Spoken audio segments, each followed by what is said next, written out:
Welcome to Car Shopping Mistakes. I'm your host, Deshone the Auto Advisor. If you are car shopping now, or you will be in the next 3 to 6 months, type me in the comments. Let us know where you're at so that we can make sure that you have the advice you need to make the best car deal you've ever made and not be spending more than 30 minutes in car dealerships. The name of the game with great deals is to not be spending time in dealerships. The more time you're spending in dealerships, the worse deal you're getting. The worst deal you're getting. Valencia, good to see you. Valencia World says she's shopping. If you're shopping now or you will be in the next 3 to 6 months, type me in the comments and let me know. Now, for those of you who are not shopping right now, you still may hang around for the next hour, learn something, because you're going to see a lot of people ask questions that you will ask or you would have when you go start shopping. So what typically happens if you hang out here enough, somebody's going to ask the same question that you would have asked, and you can get your answers that way. So welcome to Truth. Good to see you. Let me hop on over to Instagram and actually pop in over there. And I'll give you guys time to start typing your questions. No questions off limit. I try to do just rapid fire Q&A. So you have questions about leasing, about loans, about, getting the best deal, new cars, pre-owned cars. If you just want to tell me your situation, kind of what your goal is, we can go from there. And that's typically how we run it here. So let's see. I'll give you guys time to start typing. Once we get the first couple questions coming in, Dolan will start to bring them into the show. And we'll go from there. All right, I'm just sharing the show. Shout out to the sharers. And before we even start with the questions, I want to talk about the mistakes that I see people making. Let's really start out with the mistake of this leasing versus buying. I'm so happy that over the last 3 years, who was taught never lease a car? You were taught or you heard never lease a car. I could not be more happy that we have been helping people get their first lease for the last 3 and 4 years. The financial advice we've been listening to concerning leasing has cost us thousands of dollars. I was going to lease a car next week. As long as you get 5 offers, cool money. As long as you get at least 5 offers, you're good. See, people are out there paying. There's a couple ways that you can get a car. You can buy it new, you can buy it pre-owned, or you can lease it new. When you lease a car, you're leasing it brand new. So if you look at the financial parameters, you ask yourself, if I buy a new car, how much will it cost me? Now, I want you to use this rule. Every $5,000 is about how much per month. This is not for the new people. If you're new here, type the number 1. Let me know you're new. You've never been on the show. I don't expect you to have the answer to this question. But if you've heard this before, then every $5,000 is about how much on a car payment. You may have seen this in my video. You might have seen this on a show. This is a principle we teach. I want you to lock this into your head forever. Let's see if anybody knows. Or we got a bunch of new people. Michelle's new. I see you. Cool Money's new. DJ Furious. Okay, I see you. Sandra Bonds on Facebook. You're new. Okay, a lot of new people checking in. We're live on YouTube, Facebook, Instagram, and TikTok. So if none of you know, I want you to remember this. Every $5,000 is about $100 per month. Good to see you, Digby, on TikTok. Every $5,000 is about $100 per month. So how do we turn that into a real budget? You look at a car, $30,000 divided by 5,000. You're going to see that's about 600. Well, that is 600. So when you see that a $30,000 car to purchase is $600, if you borrowed that money, now you know about how much that car is going to cost, about how much $600 a month will get you if you purchase.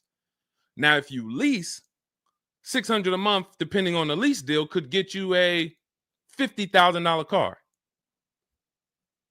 So we're driving. So if your budget is $600 per month, then you have a couple ways that you can get a car. You can go find a $30,000 new car, no money down. You're at about $600 on a 5-year loan. You can go find a $30,000 used car. You're about $600 on a 5-year loan. Now, for $30,000 used car, maybe it was like $45 when it was new. You get it for $30. Or you can get a $50,000, depending on the lease deal, brand new car that you lease. So let's drive this home. You have people pulling up in cars. They're all paying $600 a month. One of them is driving a brand new $30,000 car. They didn't put any money down. Another one is driving a $30,000 used car. They didn't put any money down. $30,000 car. Another one is driving a $50,000 brand new car. They didn't put any money down. Who's getting the most value? In the short term, it's the person driving the $50,000 new car. It's nothing you can say about that. It's no like, well, it depends. Nope. $50,000 brand new car, $30,000 brand new car, $30,000 used car. The person driving the $50,000 car at $600 a month is getting the most value, hands down. Now, in the long run, where do the people who buy win? That's where we talk about the 8-year rule. That's why if you're buying your cars and you're keeping it 8 years, you should be purchasing, not leasing. 8 years is when you win. So that's where I wanted to start at. Let's start, like, tear down this bad information you've heard and you've believed about leasing. And I see people asking, we got a lot of questions coming in. I see you, Jaguar Music, on Instagram. I see you, Cool Money. I see you, we got quite, I see, hold on. From what I can see, we got like 4 or 5 questions waiting. So Dolan, you could bring in the first one. Type your questions in, anything you want to ask. If you want to ask about leasing, I saw someone asked about bad credit. What about if I have bad credit? What about mileage with leasing? Just start typing those questions. We'll bring them all into the show and we'll get to them one by one. Is that true for someone that went into bankruptcy? Okay, so if you came out of bankruptcy, your goal should be to rebuild your credit as quick as possible. Right now, your credit's blank. You come out of bankruptcy, your credit's blank. You have nothing there, and that's a good thing and a bad thing. It's easy for you to build. I've seen people come out of a bankruptcy and literally they have a 700 score in 1 year. They're going to go get credit cards. Just like if you're 18. If you're 18, you go get credit cards, you don't use them. Pay $15 gas, or you don't have a car yet. You pay $15, $20 a month for something, pay it off. You're going to have a 700 credit score. The more you don't use your credit, the more credit they give you. So when they see that you have the credit, $500 credit card, $1,000 credit card, you're not using it, credit score is high because your utilization is low. So that's what you should be doing. You cannot come out of a bankruptcy, just wipe your credit, and then go into the dealership and be like, okay, now I can get a car. You have no credit history. So the first goal should be, let me rebuild my credit as quick as possible. And you can do this quick. Follow Shonda Martin. Some of you know Shonda Martin. She's on pretty much every platform we're on right now. And she's rolled to 750 plus. Now you got to let me know. Can you wait and build your credit for 3 to 6 months? Can you start to get some type of credit history? Or are you in need of a car right now? In which case you have to get a car with bad credit or no credit. Because if you don't have anything on your history, that's technically no credit, which is bad credit. So, okay, you need something ASAP. Okay, so what you should be doing, and again, if you don't have good credit right now, you should be buying the smallest car you can with the lowest payment. I got into the car business 2006. I was 22. I've been in and around the car business since then. So what is that? Almost 20 years now? The mistakes come from 2 things. You don't know what to do. A lot of the stuff I'm going to say, oh, I didn't know I could sell a lease, Deshone. Oh, I didn't even know I could sell a car if I don't have the title. It's not paid off yet. I thought I had to pay it off to sell it.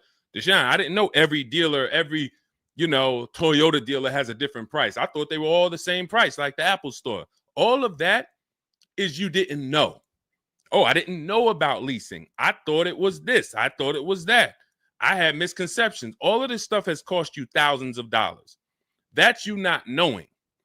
The other problem is you know and you don't do, because now I'm going to make sure you know. So once you know, it's your obligation, or it's up to you if you're going to do. So if I have bad credit, I'm looking to rebuild my credit. I need a car right now. First thing I'm doing is asking myself, in my book, Cars from Home, first step is how many years you're going to keep the car. Because we need to determine, are you going to lease or are you going to buy? Are you going to lease or are you going to buy? You don't determine that based on how many miles you drive or, it's the 8-year rule. Are you going to keep the next car 8 years? Who keeps their cars more than 8 years? Type K. Because you're buying what we call keepers. If you're a keeper, Deshone, every car I buy, I'm keeping this thing 8, 10 years, 12 years. When the transmission goes out, I go and get another transmission. I see we got keepers. Shout out to the keepers. Michelle, we got Chantal. Who are the keepers? Sandra Bonds on Facebook. I see you. Where are the keepers at? K Mathis on Instagram. Keepers. These, you should not be thinking about leasing. Who's the keepers? See, we like to make this clear. Lon, I see you. Kara, keeper. All right. You need to be very clear, because people be like, Deshone, you talk about leasing a lot. Should everybody be leasing? No. Everyone who's not keeping their cars 8 years should be leasing. And if you don't have the credit to lease, your goal should be get the credit to lease. But so the first question I'm asking you, if I have bad credit, is how many years am I going to keep this car? Now, to those of you who, because if you don't have bad credit or if you don't have marginal credit, somebody is going to have it. There's a lot of people getting hit in this economy, and they're going to have credit challenges and need a car. Why is this important? Because let's just say I don't have good credit, but I'm a keeper. That means I'm not thinking about leasing. I'm looking to get a car that I can keep for 8 to 10 years or more, and I don't really have good credit right now. No problem, because the goal is find the best car for the best price, and then I'm going to get a loan, and I'm going to pay more for that loan because my credit is bad. I still need to get a great price on the car. We got to talk about that. Separating the price of the car from the loan. Some of you are savvy and you understand this, and some of you just mix these things together. But when it comes to getting a high interest rate because I have bad credit, as long as I get a good car, once my credit is better, what can I do with that loan? So let's say I got a great price on a car. I got a car, it's going to last 10 years. It's perfect, but I'm paying 21% interest. So I'm going to fix my credit, work on my credit. And then once my credit is good, I still want to keep this car. What can I do with this loan? Refinance. That's a simple fix. But if you don't realize that you're a keeper, then you're going in and you're getting a bad car, 6 months, a year down the road, 2 years, the car's having problems because you didn't take it seriously that you needed a long-term car. So not only did you mess up the plan because the car is going to start having problems, now I got to see, do I want to fix the car, or do I want to, I got to make the payment, now my payment's due, but then the car's having problems. All of this can be prevented. And you need to know up front what your goal is. But if your goal is to lease, Deshone, I'm not keeping cars 8 years and I don't have good credit, you should be buying the smallest inexpensive car you can that you can get a loan on. $10,000 car, go drive it for 2 years, make your payments, and then switch into a lease. If you're driving a car, if you're buying a car to keep, then you can go and get a nice car, get the most car you can afford comfortably. You're going to have a high interest rate, and then you refinance that car when you actually get, your credit up. So this is all in my book. My digital book, Cars from Home, breaks all of this down step by step. Whether you have good credit, bad credit, how to know when to lease, how to know when to buy, new car, used car, you drive a lot of miles. I have plans in there for everybody. It's a digital book. It's 5-star rated. Thank you to everybody who went to Goodreads and reviewed the book. You can get a copy of the book. It's normally $97. You can get it as part of my launch offer for 75% off. That's $24. It's for 2 hours. So as long as you get there, go to my TikTok bio, my Instagram bio, the YouTube comments or the Facebook comments, click that link, and you'll see $24 for 2 hours. Once that, as long as you get it before that, you got it for $24 instead of $97. And you can have everything step by step. So you're not worried about, I'm trying to remember all of this. You can watch the replay on YouTube too. But all of this is everything I'm teaching is part of a plan. It's not me winging it. This all comes out of my book. All right, go ahead, Dolan. Bring the next one up. Keep typing your questions. I know we got a lot of questions coming in from all 4 platforms, so Dolan will bring them into the show. Just keep on typing. What is considered marginal credit? Now, this is going to depend on what you're trying to achieve. I like to see all right, who's a homeowner? If you're a homeowner, type me. Now, if you had marginal credit before you bought your home, your realtor or your mortgage person probably told you, go work on your credit and then get your credit to this to get a mortgage. A lot of people do that.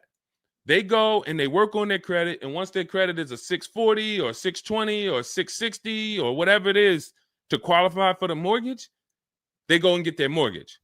That's how it should be with a car. You want to get yourself, if you have the time, you want to get yourself to about that 660 mark. That 660 mark puts you, and I'm talking, do not use Credit Karma. Do not use Credit Karma. The amount of people who used to come into the dealership we run their credit, it's low 6s, 609, 590. And then they call me back, a couple months down the road. Oh, Deshone, yeah, my credit's better. And then we come in and they're like, yeah, I think it's up to about a 660, 680 now. And then we pull it and it's a 620, 630. And that's Credit Karma. Do not put yourself in a position where you're listening to Credit Karma. Pay. You can go to Google and you can type in, get my FICO scores. You want your FICO scores direct from the credit bureau. If you don't subscribe to a thing that gives you it before you go and make a purchase, you want to know what your FICO score is, not what a Credit Karma score is. But if you have the time, you want to try to get your FICO scores all above the 660, 670 mark. That's going to be in that good category. You can qualify for a lot of leases. Now, if you're in the 650, I want you to think about this. I have something I teach called credit and when it comes to profiles, leasing and credit. It's easier to get a loan to buy a car than it is many times to qualify for a lease. If you got a low 600 credit score, a lot of people will approve you. They're just going to approve you at a higher rate, higher interest rate. With a lease, it can work similar. But sometimes where you're in that low 620, 630, it's very tough to get approved. They're not going to take that much risk, but you may have a strong profile. So when you go into this, it's not black and white, guys. It's not like you can say, if my credit score is this, I'm done. What if your credit score is this, but you have a car payment already you've paid on time? When I worked for Mercedes, I worked for Mercedes for 5 years. We'd have people whose whole life was falling apart, but they never missed a payment on their Mercedes. And they get approved all the time. Everything else is falling apart, behind on the home. But if Mercedes sees you pay them,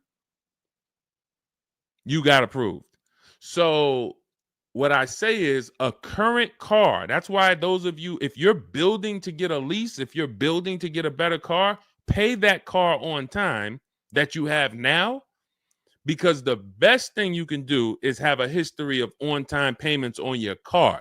That means a lot to a bank versus missing the car or putting the payments on the back because you thought that somebody told you could do that and it wouldn't affect your credit. A lot of people learn the hard way. Oh, I thought when I put the payment on the back, it didn't show as late. It does. So we again, I'm here to tell you everything from the inside. I've been helping people for years. We have people all around the country. You know, we'll bring a lot of them into the show. Marguerite, Brian, you know, a lot of the people who write in, Sheree. But we have this. I'm telling you from the inside, not from your perspective. I'm not like the public, and it's like, oh, this guy this guy must have really learned about buying cars because he's teaching. No, I'm from the dealerships. And, you know, if I wasn't doing what I was doing for 10 plus years, that was my job in dealerships, working with people, looking at banks, looking at credit reports, sitting there, seeing people turn down, seeing negative equity. So that's where my solutions for you come from inside. And so I would tell you, try to get to that mid sixes mark. And you'll put yourself out of a manipulation zone. You can qualify for a lot more things. All right, I see you, Michelle. I see you. Kim Randall, good to see you. The Savage Mama checking in. Abdul checking in. Good to see you. Go ahead, Dolan. You can bring up the next one. All right. Shout out to Dad. Y'all running the likes up on TikTok. Thank you so much. Thank you to everybody who's double tapping the screen. We appreciate you. Can you talk about putting money down or not when purchasing a car? So important. Listen, this is a good one. This is a good one. I don't know who asked this question, but this is a good one. Can you talk about putting money down or not when purchasing a car? So here's how you want to make sure your down payment never gets taken if you are purchasing a car. You must separate your monthly payments from the price of the car. You make the mistake sometimes of going in and saying, what's the payments on that car? Who's ever said that? Hit the like button, type me. You ever said, hey, what's the payments like on that car right there?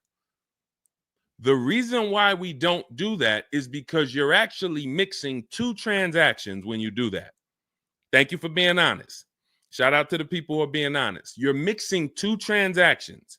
You're looking at the price of the car and you're looking at the loan details, which equate to your monthly payment.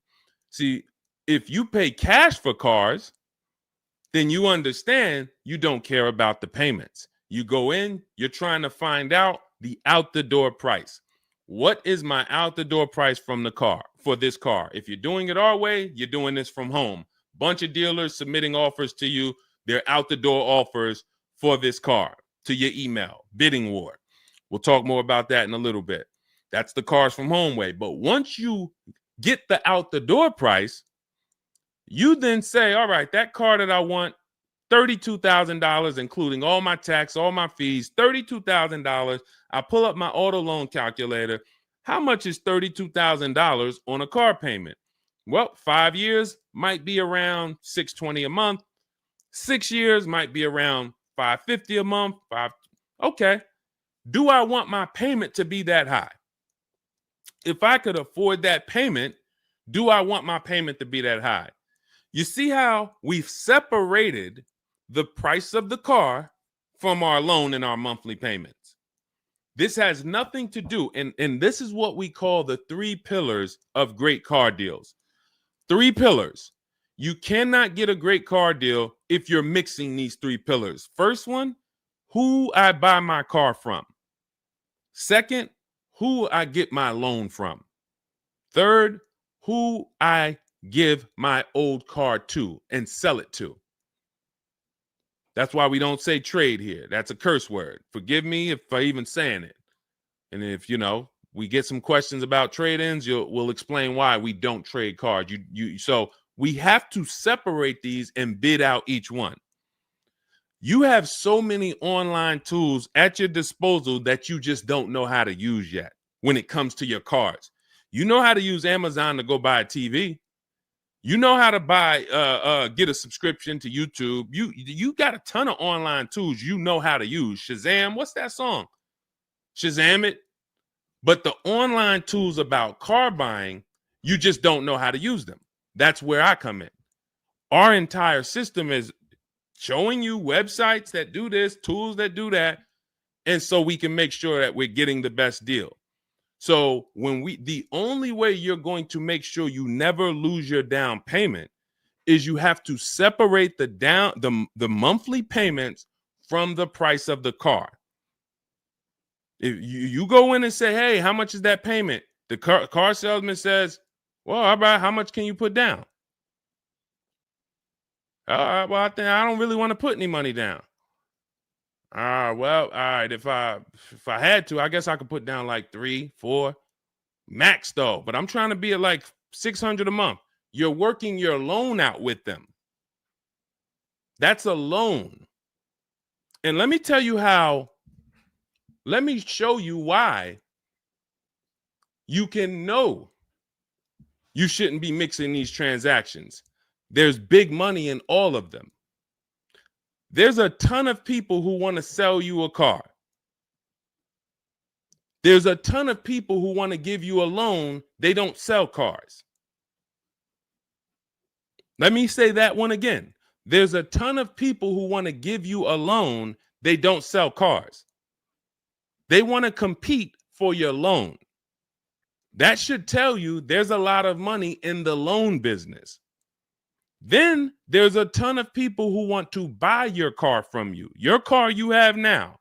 You're the one you're like, well, I just normally go trade the car in. Well, how many offers are you getting when you trade the car in? Well, I usually just get the one from whatever the dealer says he's going to pay for me. Okay.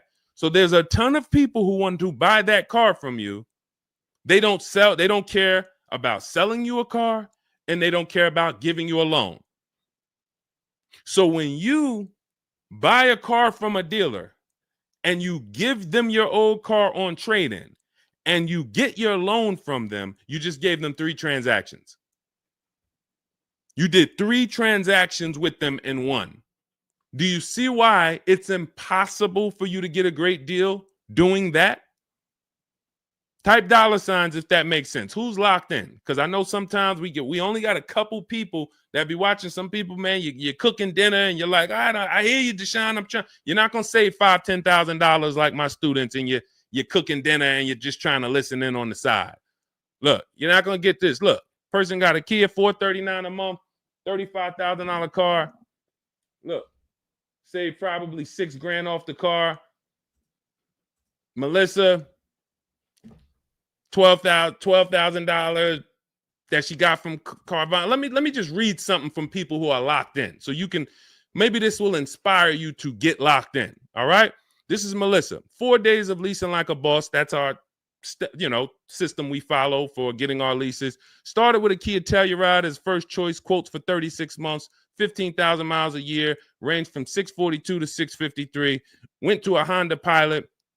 Ended up getting quotes as choice B from 616 to 713 after contacting every dealer in North Carolina. She did this from home, right from home. She got after contacting every dealer, the dealer I ended up leasing from originally quoted me 719, came back at 616 in 3 days with 0 due at signing. This is on a, where's her car at? I can't see. Hold on, 616. Oh, that one wasn't clear. All right, here, let me read this one. Thanks so much for these resources. I read the entire book last night. Already been underway trying to put my deal together. What a great book. I have my quotes together, and now I'm ready to take the next step with the calculator. Big fan of your channel and the resources. However, when we shop for 12,000 miles per year, do we adjust to 15,000? So these are people who are taking action on a plan. So when you see the plan, there's going to be different results. If you're out here winging your car process, oh, I hope I did this. Oh, shoot, I thought I watched the Instagram video. They told me don't say that. I shouldn't have told them I had a down payment. You're not going to get it. You're not going to save $5,000 or $10,000 on your car payment, on your car transaction accidentally. You don't just slip into that. So lock in and grab this lesson now. I need to separate my transactions. Who I buy my car from is one transaction. I'm going to bid it out. I'm going to give a bunch of people an opportunity to sell me this car. If I'm looking at a used Toyota Camry, I want to see every Toyota Camry within 150 miles, and I'm going to narrow it down, and I'm going to pick the best one, independent of my loan.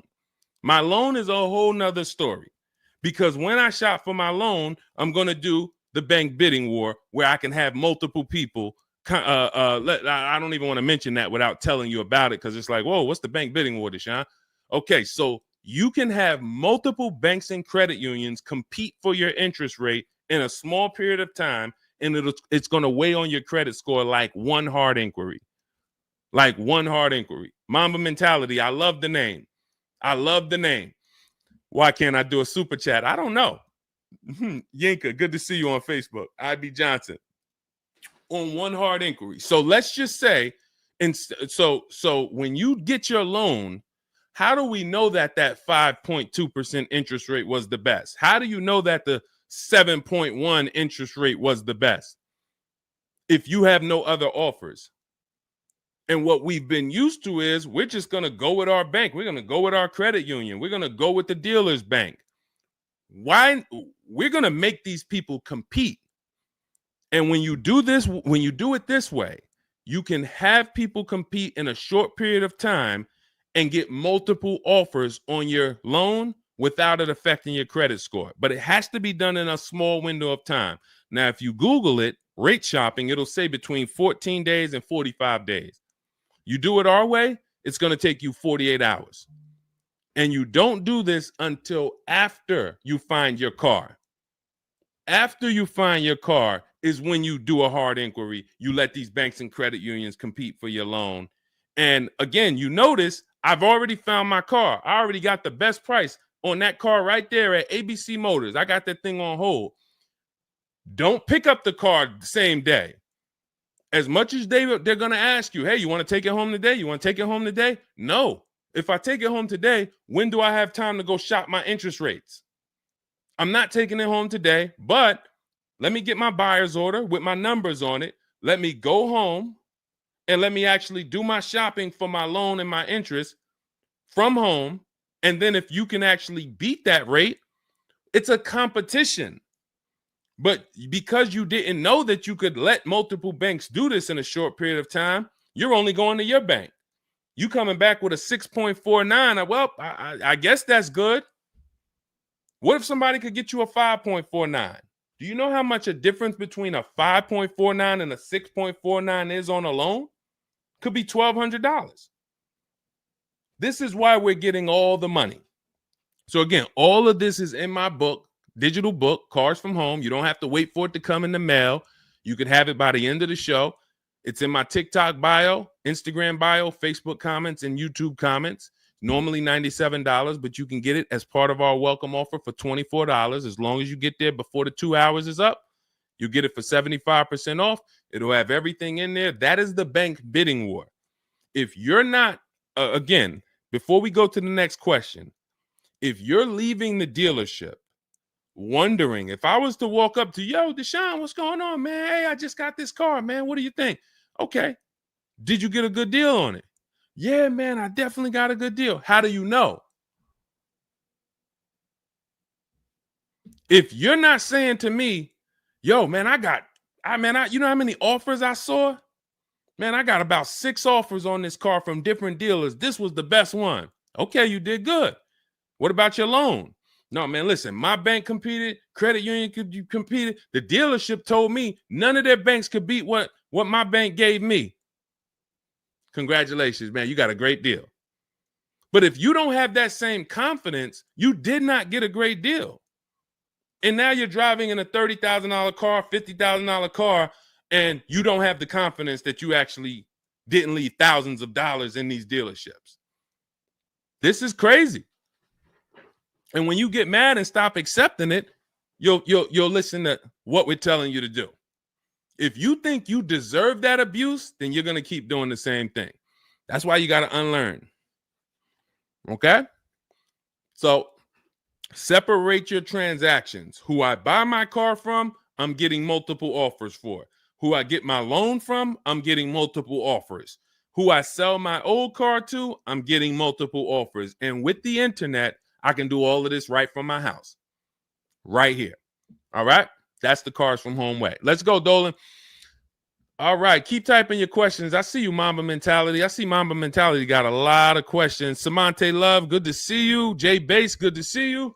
Yep, Jay Bass. Separate transactions. Exactly. D So Chill on TikTok, good to see you. Lisa on TikTok, good to see you. Hector Ruiz, thank you, Hector Ruiz. Shout out to the sharers. Shout out to the sharers. I always got to take time to shout out the sharers. We can't do this without you. All right, how can I schedule a consultation with you? Also, does it make sense to lease a pre-owned vehicle? So let me answer the bigger part of the question first. Most leases are going to be brand new. There's only been a few manufacturers that have tried to do a pre-owned lease program.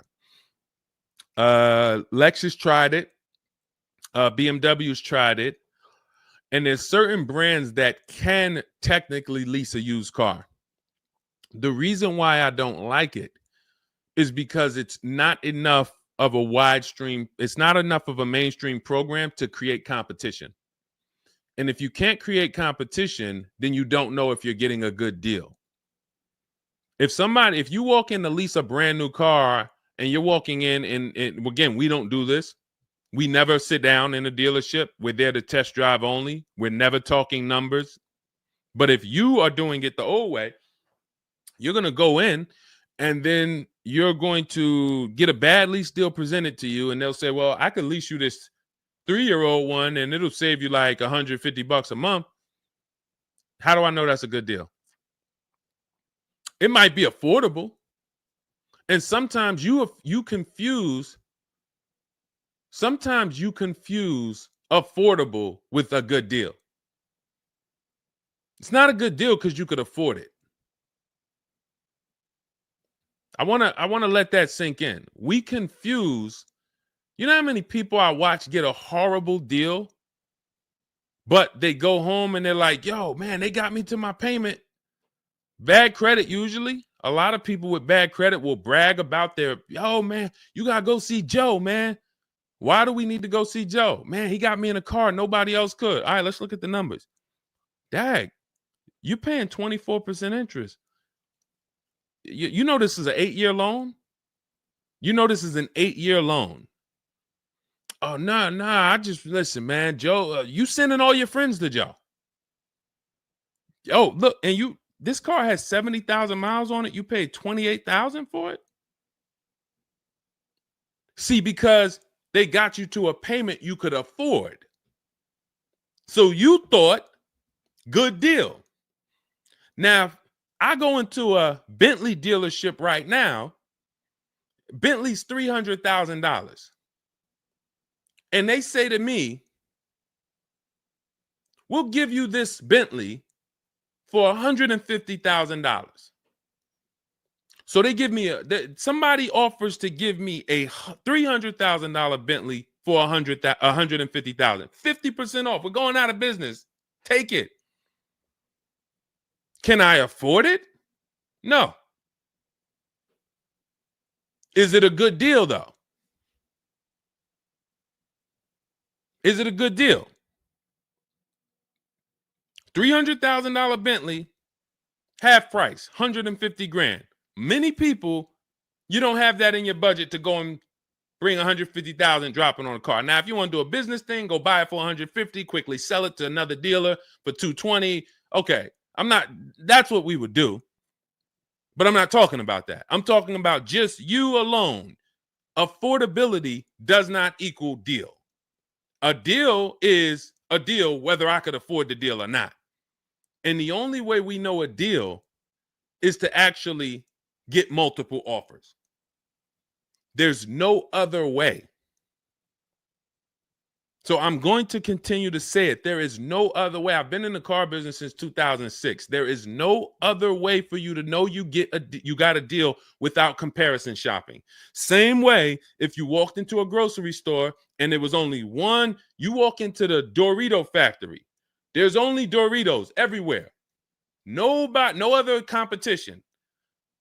They sell them for $7 a bag. There's no competition. So everybody who's in the Dorito factory is paying $7. But when they go in the supermarket, Doritos competing against Lay's, competing against Wise. Oh, you can't be $7, Dorito. You might have to be $4 this week. You might have to be on sale this week for $2.99. Competition. It's everything else. So a lot of what I'm saying to you will click when you realize that you've been programmed to buy cars in a way that you don't buy anything else up. You don't buy anything else that way. Everything else you buy in your life is competition. People competing. Everything else only with cars, we look at one offer.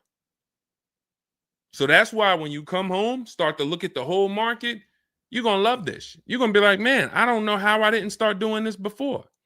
What I'm teaching is not, the whole Cars from Home system is not rocket science. We just use the internet to create competition. That's how we get crazy deals. That's how you see Alex graduated, was able to get a new lease for my partner, sold his old car to Carvana, bid that out.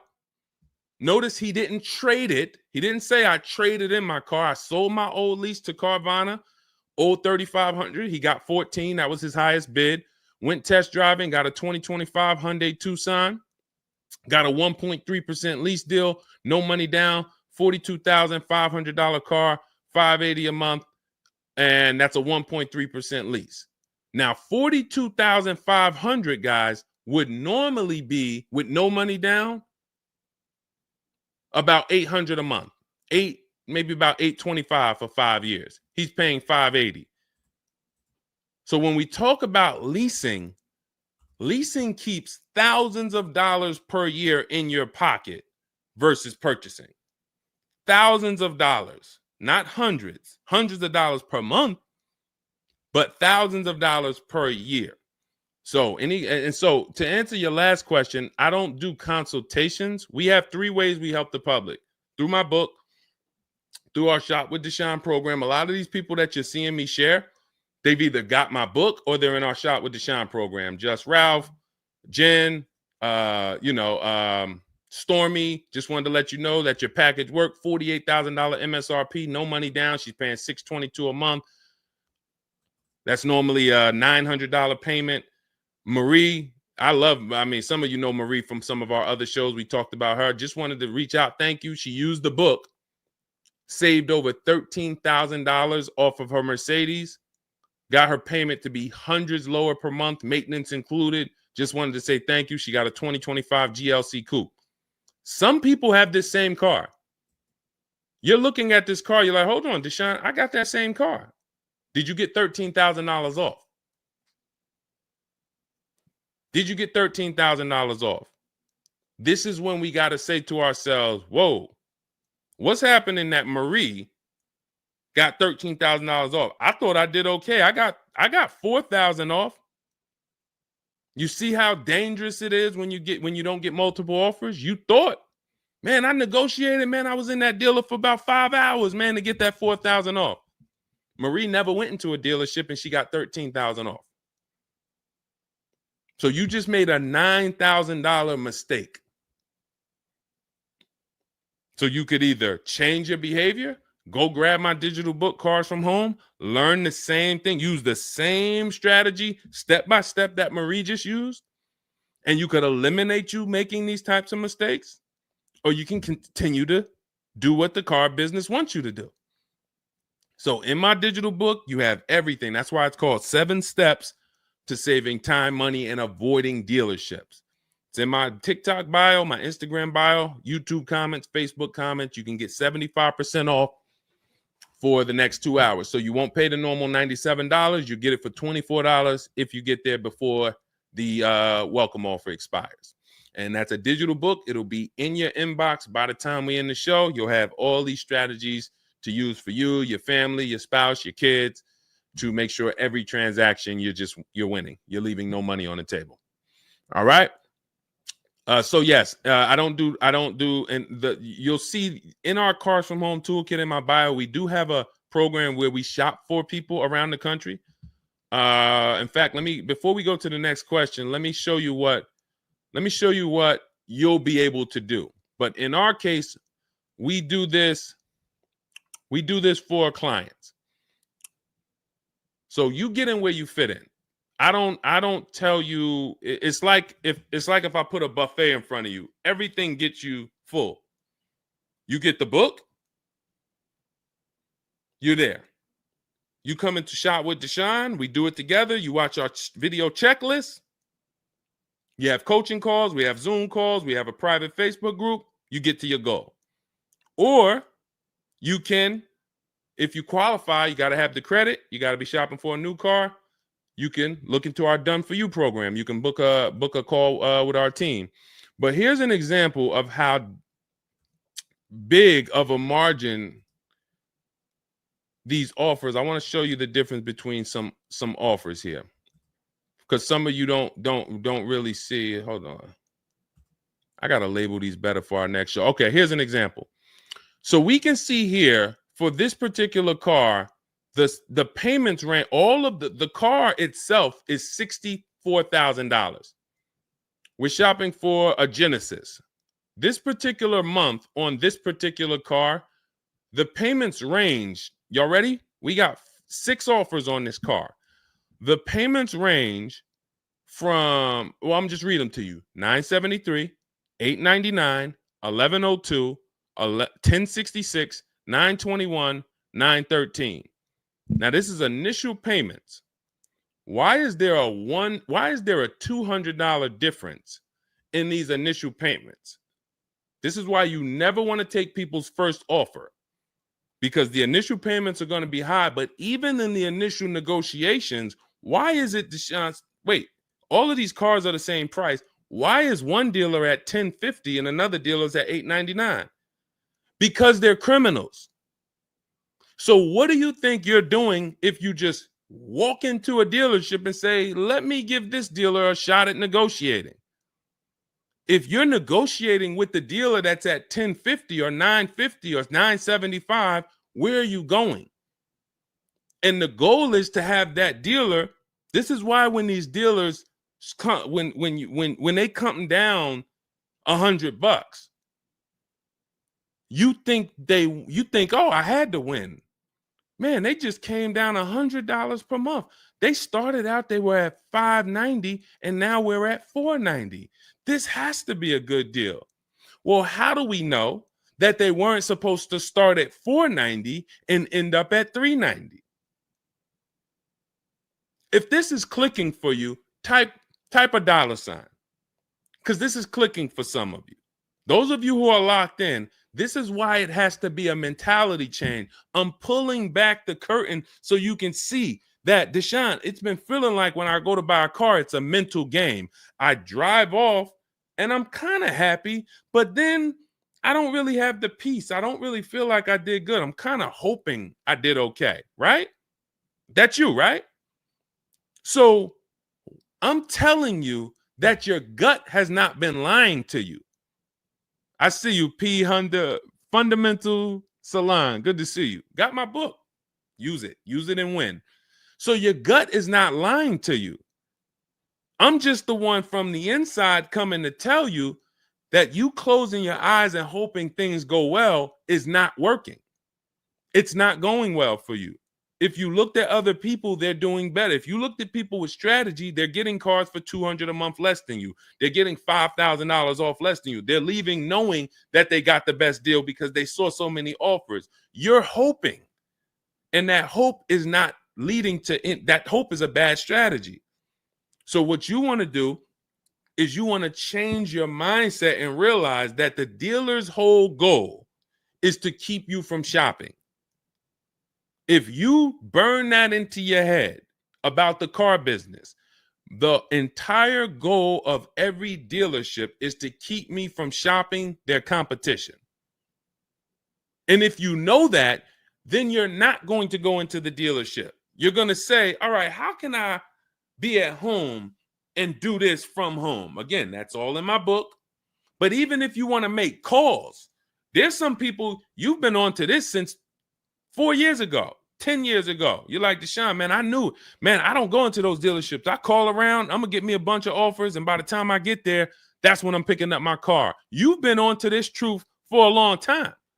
Some of you, I'm not telling anything new. Some of you, you're like, whoa, I didn't know that really. I thought that it was all about going in and just negotiating. No, because 80% of dealers are never going to give you what we call a below market deal because they got too many other people walking in that's willing to pay a higher price.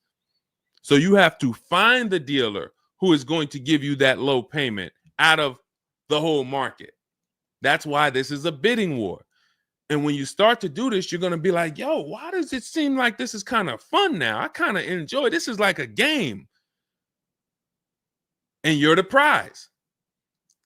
So instead of feeling like you're begging, oh, come on, can you do another $500 off?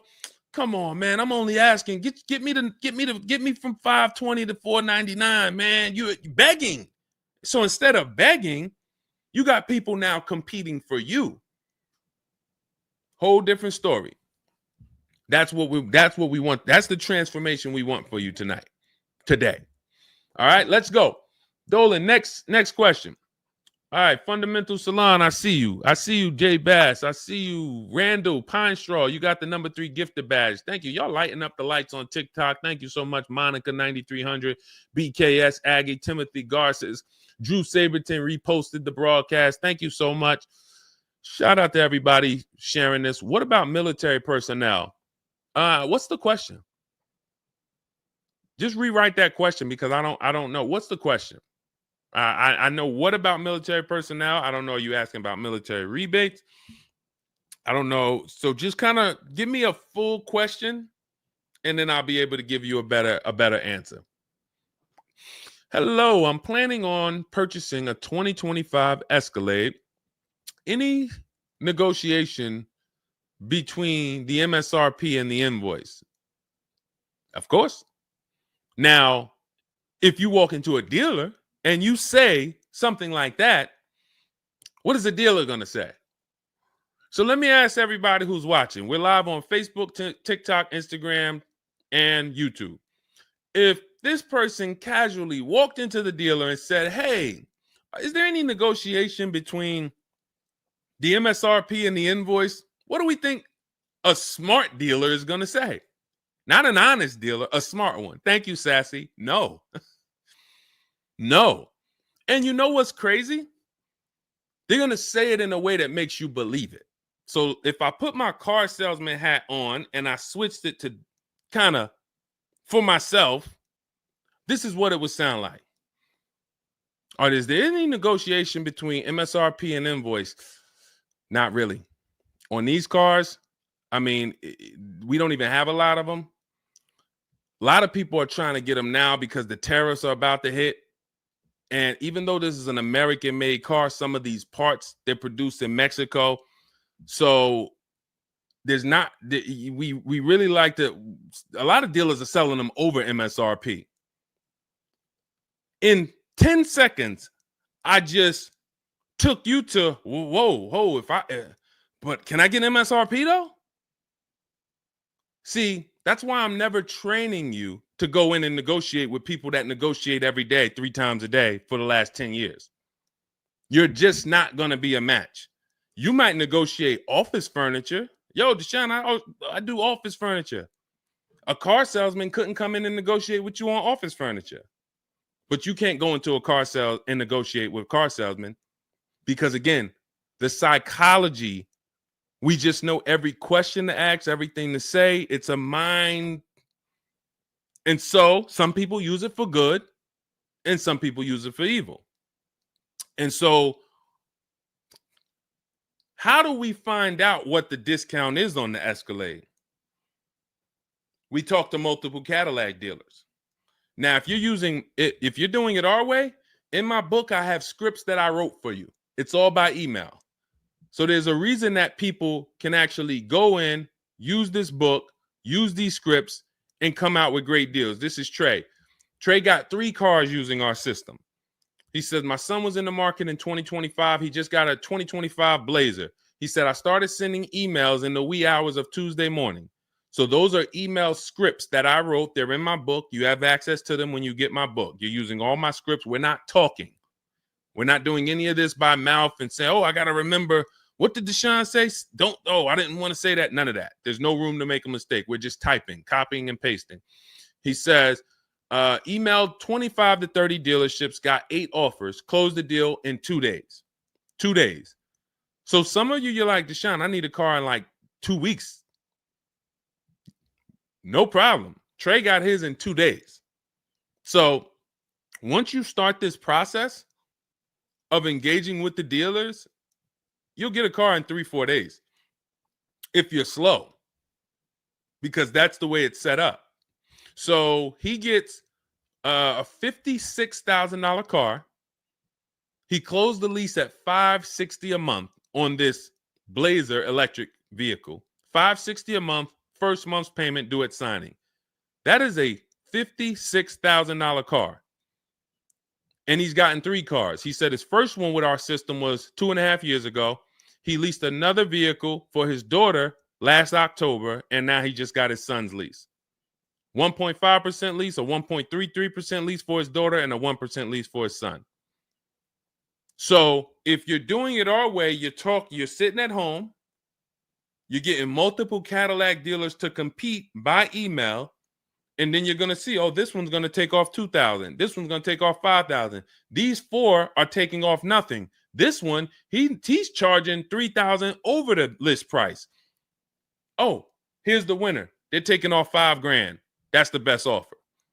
Now, sometimes you get a deal like Sean, and we never know when the bottom is. Or let's take this Genesis. Perfect example. This is a 2025 Genesis GV80. As you can see right here in writing, if you're on TikTok, you can't see, but if you're on Facebook, YouTube, or Instagram, you can see. You can see, let me just take that comment down real quick, Dolan, so I can show the discount at the bottom of that sheet, please. Just snatch that just for 1 second. Look at that. $8,469 off retail price. Brand new 2025. Okay, you could put it back up, Dolan. Thank you. So when you look at that, this is the lowest offer of multiple offers. Maybe $8,500 is the best discount on this particular vehicle. But when we go to Sean, let's go to Sean. F-150 Lightning, XLT, $73,000 vehicle. What's his discount? $21,000. Look at the dealer discount and look at the rebates. And every dealer is not going to tell you the rebates. Some dealers will not be honest with you about the rebates. They'll hold some of them or they'll hold all of them. When he got all his offers, he saved $21,000 off the price of the car. So how do we determine, to answer your question about the Cadillac Escalade, what's the discount between MSRP and invoice? We don't know. Could be the best discount could be $3,000. The best discount could be $5,000, could be $10,000, $12,000. We don't know. And because you don't know, you cannot negotiate. If you knew that the best discount you could get on a Cadillac Escalade was $8,000, you knew that, then it would be easy to negotiate. I'm just going to go on. All right, man, come on. You're at $6,000. Nah, man, I want another $1,000 at least. I'll let you keep the last $1,000, but you got to get me to $7,000 because you know the bottom, $8,000. No car that we go in to get do we ever know what the bottom is. So what you're doing is you're feeling for the bottom. But if Sean thought $10,000 off was the bottom for his F-150 Lightning, then he wouldn't have got $21,000 off. That's the danger. So when I say to you, you're leaving $3,000, $5,000, $7,000 on the table, you can't say to me, Deshone, no, I'm not. Because I get so many offers, man. I know I'm not leaving money on the table. You don't know you're leaving money on the table. I got $8,000 off my Infiniti truck I got when I leased it. How do I know that was the best offer? Because I had 7 other offers. I had 7 other offers of Infiniti dealers that I went back and forth with by email. This one giving me $3,000 off. This one $4,000. This one $6,000. This one $6,000. This one we'll do $8,000 off. You got it. You won. Took me 60 minutes. This is where I want you to get new cars, used cars. You're making your deals from home. You're the prize. You're going into the dealership to pick up your car, man. They like, man, you sell cars? How'd you was like quick, man, that you kind of knew what this was quick. Car salesmen going to love you because you didn't waste their time. You didn't tie up 8 hours of their time. They're making deals with you in 20 minutes, 30 minutes. It's great for everybody, but it's mainly great for you. That's what we want. Okay, all of this is in my digital book, Cars from Home, 7 Steps to Saving Time, Money, and Avoiding Dealerships. It's not a mail book. It's a book. You can have it in your inbox in the next 5 minutes. Normally $97, but it's part of our welcome offer. You can go to my TikTok bio, Instagram bio, click those links. You can go to the Facebook comments or the YouTube comments. Dolan has a link for you guys. You get 75% off. That's $24, but it's only for 2 hours. Now, if you visited earlier, some of you, I did a show, my last show, you might have visited the link and you missed the countdown. You'll see it's gone. So you want to make sure when you actually go there, even if you come back in a couple minutes, don't let that timer hit 0. Book's still worth $97. You saw Marie, she saved $13,000. So I think if Marie, if she was on the show, she would say, look, even if you missed the $24, get that book. Save me $13,000 off my price. All right. Corey Duncan, I'm just catching your comment on TikTok. Look, it works, y'all. I promise. Leased a car back in April after using his book. Got the best deal. You see what I'm saying? Like, and this is all over. It's too many people for me to pay. When I tell y'all, like, it's too many people. I pride myself on not can Deshone get great deals. Obviously, you guys know if I could sit on here and answer your questions for an hour and a half, clearly I've been in the car business since 2006. Clearly, Deshone can get great deals. But can other people? That's why I'm showing you other people. That's why I'm showing you Benita. That's why I'm showing you Kimberly got 20 grand off her Maserati when she got it. Zafrina got 2 cars. She got a car last year, got her Jeep Grand Cherokee, $66,000 car. She got it for $579 a month. And then she just got another car that she posted 2026. Not even a 2025. 2026s. It ain't even out yet. She got a Kia or just came out recently. Kia EV6, $76,000 vehicle. She got it for $742 a month. She leased it. Now let me just do some math for you real quick on how crazy a deal that is that Zafrina got on her second car. The first one's crazy too. They're both crazy. But let me just, here's how we judge a lease. We judge a lease by how much we're paying and how much car we get to drive for that payment. So the reason I created the 1.5% rule is for you to know you're paying too much money for a car you're giving back.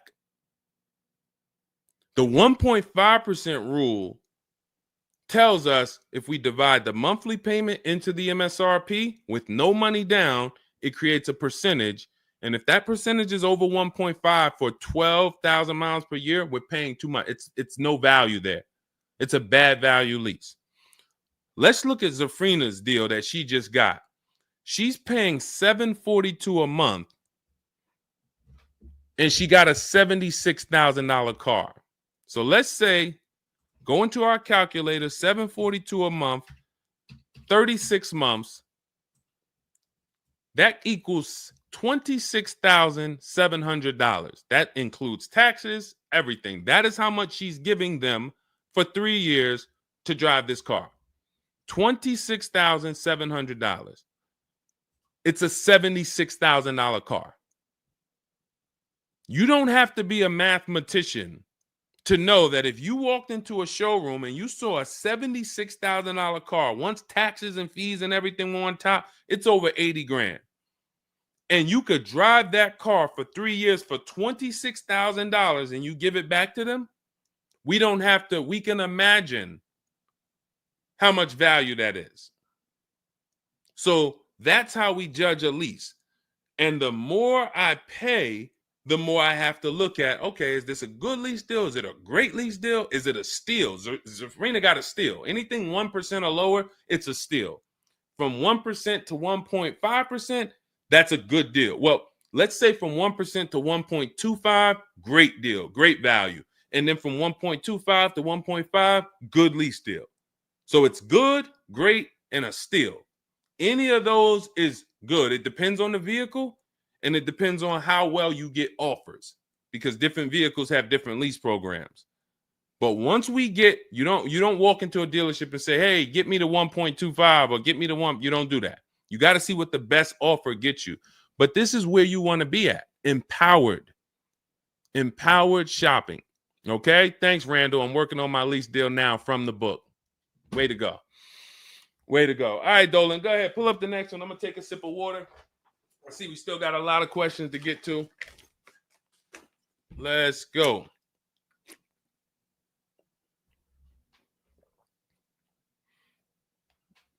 Mark is me. Good to see you on Instagram. Checking in. All right. Let's go. Does it matter if you email or call a dealership to find out the best price? All right. No. You just got to realize it's going to be different things that come with phone. The reason why. Okay. Who's a good negotiator? All right. Let me put it like this. Who's not a good negotiator? Let's be honest. Who's not a good negotiator? Type me. You're just not. It's not your thing. You don't really like confrontation. Not a good negotiator. Let's go. Who's going to be honest? Oh, we got a bunch of good negotiators on here today. Bunch of good negotiators. Where we at? Hershey. What's going on? Randall, Sassy. Who's okay.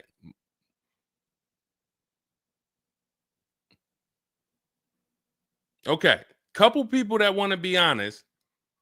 Everyone else is a great negotiator.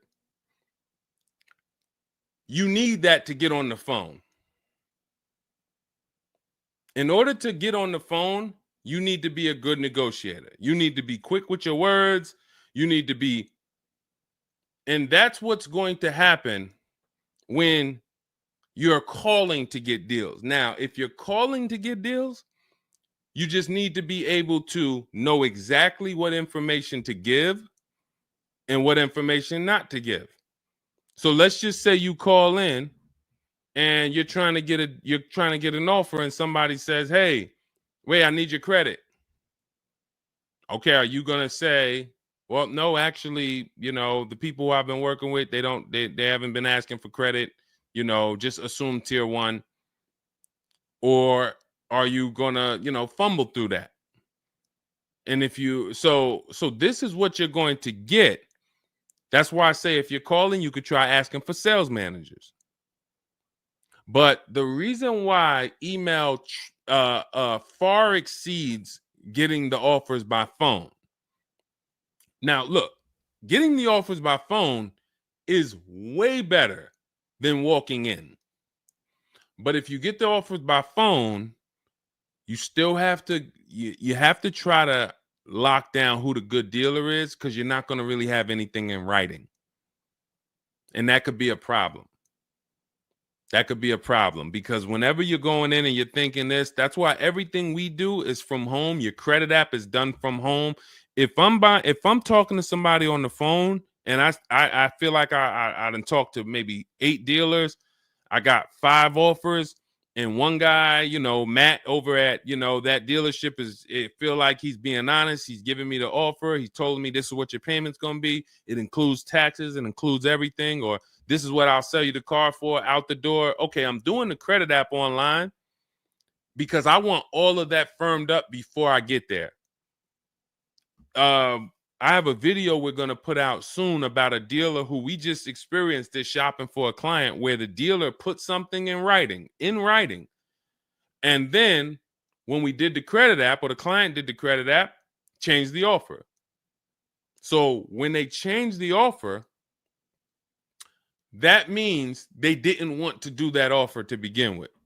Oh, no, they didn't change the offer. They said the car was sold.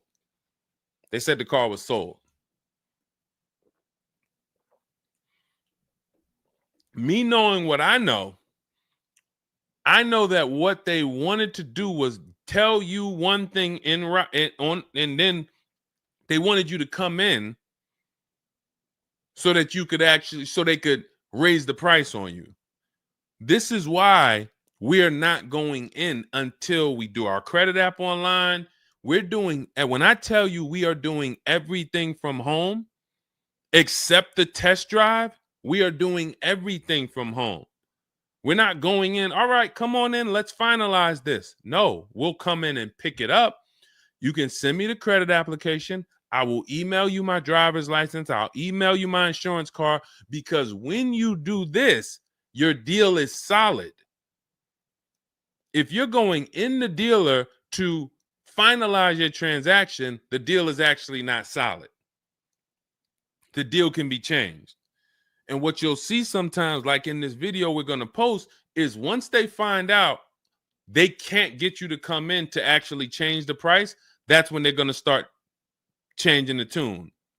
That's when things are going to change. And okay, I see what you were trying to do. You were trying to get me in there so that you could change the price on me.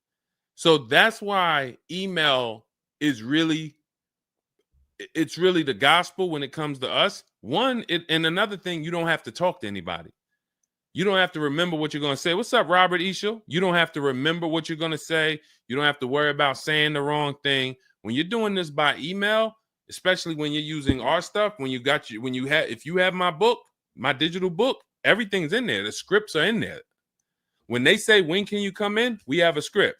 When they say, hey, we only give quotes on for people who are in here, we have a script. When they say, hey, I don't have this car, but I might be able to get it for you. Are you open to that? We have a script for that. Everything, we have probably 50, 60 scripts. Everything they're going to say. So that allows us to have conversation by email. We're not just emailing. We're having, Marcus Me asked, I see a question about warranties. I got you. Hang on. Mark, we're not just emailing. We're having conversations by email. Big difference. Conversations by email move things forward. Oh, we can't do this. Oh, how about this? Hey, it's a back and forth. That's why our scripts are so powerful, and they move things forward, and they keep it on your agenda. So again, myself, I could do it either way. If I was doing one car deal, I could call around. I'll ask for sales managers. I'll talk to the sales manager. I'll try to get a car deal done. But it's the transferring of information, and this doesn't work on a used car. So this only works on new cars. So if I was buying a used car, it's a whole different system. But another reason this isn't effective. What's up, Smitty? Hopping in on TikTok. Another reason that's not effective. Again, better than you walking in. I'm just being straight up with you. If you told me is that better than me walking in? 100%. Get on the phone. You will do way better on the phone than walking in. But compared to email, you ask me like email or phone, which one's better? Email crushes it because I can have conversations quicker. I have stuff in writing. I don't have to worry about not having something in writing, and I show up and I thought that it was this and then it's that, and then it's nothing I need to remember. Yeah, I think that's enough. I think that's enough. So again, in my book is all the scripts. And without you knowing what to say when they say this, then the conversation is going to move slower and you'll be typing everything manually. What should I say to them? All right, what should I say to this? When they say, oh, can I have your full address? Okay. These are the things that you want to know how to respond to. Okay. All of that is in my book. But again, either way is better than walking into the dealerships. Walking into the dealerships is where you're going to lose. All right, go ahead. Next question. Kevin Carroll, Jamie Rodriguez. Good to see you. How do we apply for a soft credit pre-approval? You have to find a bank or a credit union that does it. If your bank or credit union should be the first people you ask, can you get a soft credit pull pre-approval? Because the soft credit pull pre-approval doesn't start the rate clock, doesn't start first of all, the rate clock starts at the hard credit pull, which means your credit bureau, Equifax, Experian, TransUnion, they're looking now and saying, okay, you have a certain period of time where you can do more of these to actually get different rates. But once that period of time closes, we're going to update your credit score. So let's just say you get that hard inquiry, and when it closes, your credit score drops 10 points. Okay. Had you gotten 3, it would have dropped 10 points. In that window, same 10 points. But if you let the window close, then you go and get another hard pull. When the next window closes, it's another 10 points. That's why we don't want to be moving like that. We don't want multiple hard pulls in a spaced out period of time. So you want soft credit pull, and if your bank or credit union doesn't do it, go to Google. Go to Google, type in soft credit pull pre-approvals. Find a bank that does it, because all you want to do is put your budget together. This might not be who you get a loan from. It's just for you to put your budget together. And if you've ever bought a house or you got a mortgage, you'll see, all right, you might pre-approve me for, 4.25 interest rate. And then once I go to get my loan or my mortgage, it might go to 4.3. It might go to 4.6. It doesn't matter. This is just to budget. You need something so that you can know how much you can spend. That's the purpose of the pre-approval. So it's no reason for you to ever give a hard credit pull. You are much better off just using the rule of every 5,000 is about $100 per month. Burn that into your head. Every 5,000 is about $100 per month. So that means when I'm looking at this $30,000 car, that's $600 a month for 5 years. What if I want it to be $500 a month? Then I need to, instead of taking out a loan for $30,000, I need to take out a loan for $25,000, which means I got to put $5,000 down. But if I'm taking out a loan for $30,000, it's going to be about $600 per month on a 5-year loan. You could go to 6 and it'll drop it a little. For 6, it'll drop it another, But if you don't have that rule of 5,000 in your head, you're too off in your budgeting. You need to have some type of anchor to what this car should cost me. If I'm looking at a $50,000 brand new car, I don't want to be able to, give me the $600 a month on that. Wait, Deshone already told me every 5,000 is $100 per month. How am I looking at a $50,000 car and saying get me the 600 on that? Just divide 50,000 by 500. You're gonna see, oh, that's 1,000. This thing costs 1,000 a month on a 5-year loan. Yes. No money down. Yes. This keeps you from getting in trouble. This keeps you from leaving out the dealership with a 9-year loan. You're at your payment, but your loan is for daggone. It's like if you might not know, there's 50-year mortgages. Who would take a 50-year mortgage? Anybody? Anybody volunteering for a 50-year mortgage? Any takers? I didn't think so. No. Why? If you went into a house, $500,000 house, and they said your payment is this for 30 years, but if you take a 50-year mortgage, it drops to this. Nobody on here would be like, okay, yeah, give me the 50-year mortgage. They're available because we've learned that 30 years is the longest you would take a mortgage. And that needs to be 72 months with cars. That's why I tell you 72 months should be the longest you ever consider for a car loan. And if you go in with these parameters, nobody can take advantage of you. All right. All right, let's go. We'll wrap in a car. We're almost done. I say let's go. I see we got maybe one or two more questions. We'll see. For lease, I can only go through the dealership finance department. We'll bring that one in next. I see you. I see you on TikTok. Anita, I see you. What's going on? Warranty extensions worth it? Oh, you mean extended warranties? Okay. Are extended warranties worth it? Depends on the car. If you with warranties, you're asking yourself, what's the odds that things are going to break on this car? And then how expensive are they to fix? And this is why when we get cars, we do something in step 4 of my book. There's a 5-minute process we do. It's a Google check where we check reliability. Every car you look at, you should be typing into Google 2025 this reliability. If you're buying a used car, you should be typing in 2023 Kia K5 reliability. And then you skim those articles. Thank you, Renee Cunningham. You skim those articles, and then you see, what are the third parties saying about this car? Are they saying the reliability is less than normal or less than average?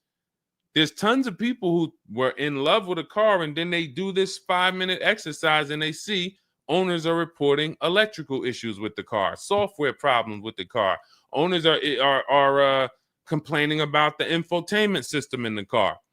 So this is this is what we call bad DNA. This is not something that when we buy used cars, you'll see in my book and you'll hear me talk about on the show. We screen down used cars with title history, service records, accident history. That's how we make sure it's a quality used car. Title, service records, accident history. But you could put all those things together, and if you got a car with bad DNA, it has electrical problems, none of that will fix it. So, Deshone, I did that whole search you told me, man. I did everything. I narrowed it down. I got a good car. I got the best price. But, man, the car is giving me problems. You skipped step 4. You didn't do that Google search I told you to do, right? No, I didn't, man. I didn't do it, man. I skipped that. That right there, now you got a great deal on a bad car. So the things I'm telling you to do take 5 minutes. Nothing that I have talked about on this stream takes 2 hours or 1 hour or 45 minutes. Shoot, I have my car in 60 minutes. I do the whole process in 60 minutes. So not one thing I have told you takes more than 15 to 20 minutes at a time. So this is a 5-minute exercise concerning this question somebody asks, are extended warranties worth it? So extended warranties cannot fix a car with bad DNA. You want to skip that. So once you find out, okay, I got a car. For example, there's certain Nissans, when you pull them up, you do you're going to type in the year, the make, the model, longevity. Going back to the keepers. Everybody who answered earlier, they're a keeper. You buy your cars, you keep them more than 8 years, type K for keeper. You don't lease. I don't want you thinking about leasing. But if you're keeping, you need to think about warranties. Just like people who lease don't need to think about warranties for the most part, unless they're a high mileage driver, they're getting a high mileage lease, they're not thinking about warranties. So if you're a keeper, you're thinking about warranty, which means you need to look at longevity. There are certain cars you're going to type in, do this exercise, type in the year, make, model, and the word longevity to Google, and you're going to see this car, owners report transmission problems between 90 and 110,000 miles. There's nothing you can do to change that car's DNA. Nothing. So yes, you can get one with good service records, good accident history, good title history. Nothing you can do to change the fact that that car has transmission problems from 90 to 110,000 miles. So once you do that exercise, that quick 5-minute check, then we can look at what's the cost of repairs on this car? Is it a Mercedes where when something breaks, it's $2,000? If it's a Mercedes and something breaks, and you can keep typing your questions. If you have a question on TikTok, nothing's off limits. So we got time for a few more questions, but you got to type them in for us to bring them into the show. So are we, once you know what cars, like give you an example, you got a Honda, you got certain cars, they're very inexpensive. Something breaks on the car, the parts are cheap, inexpensive.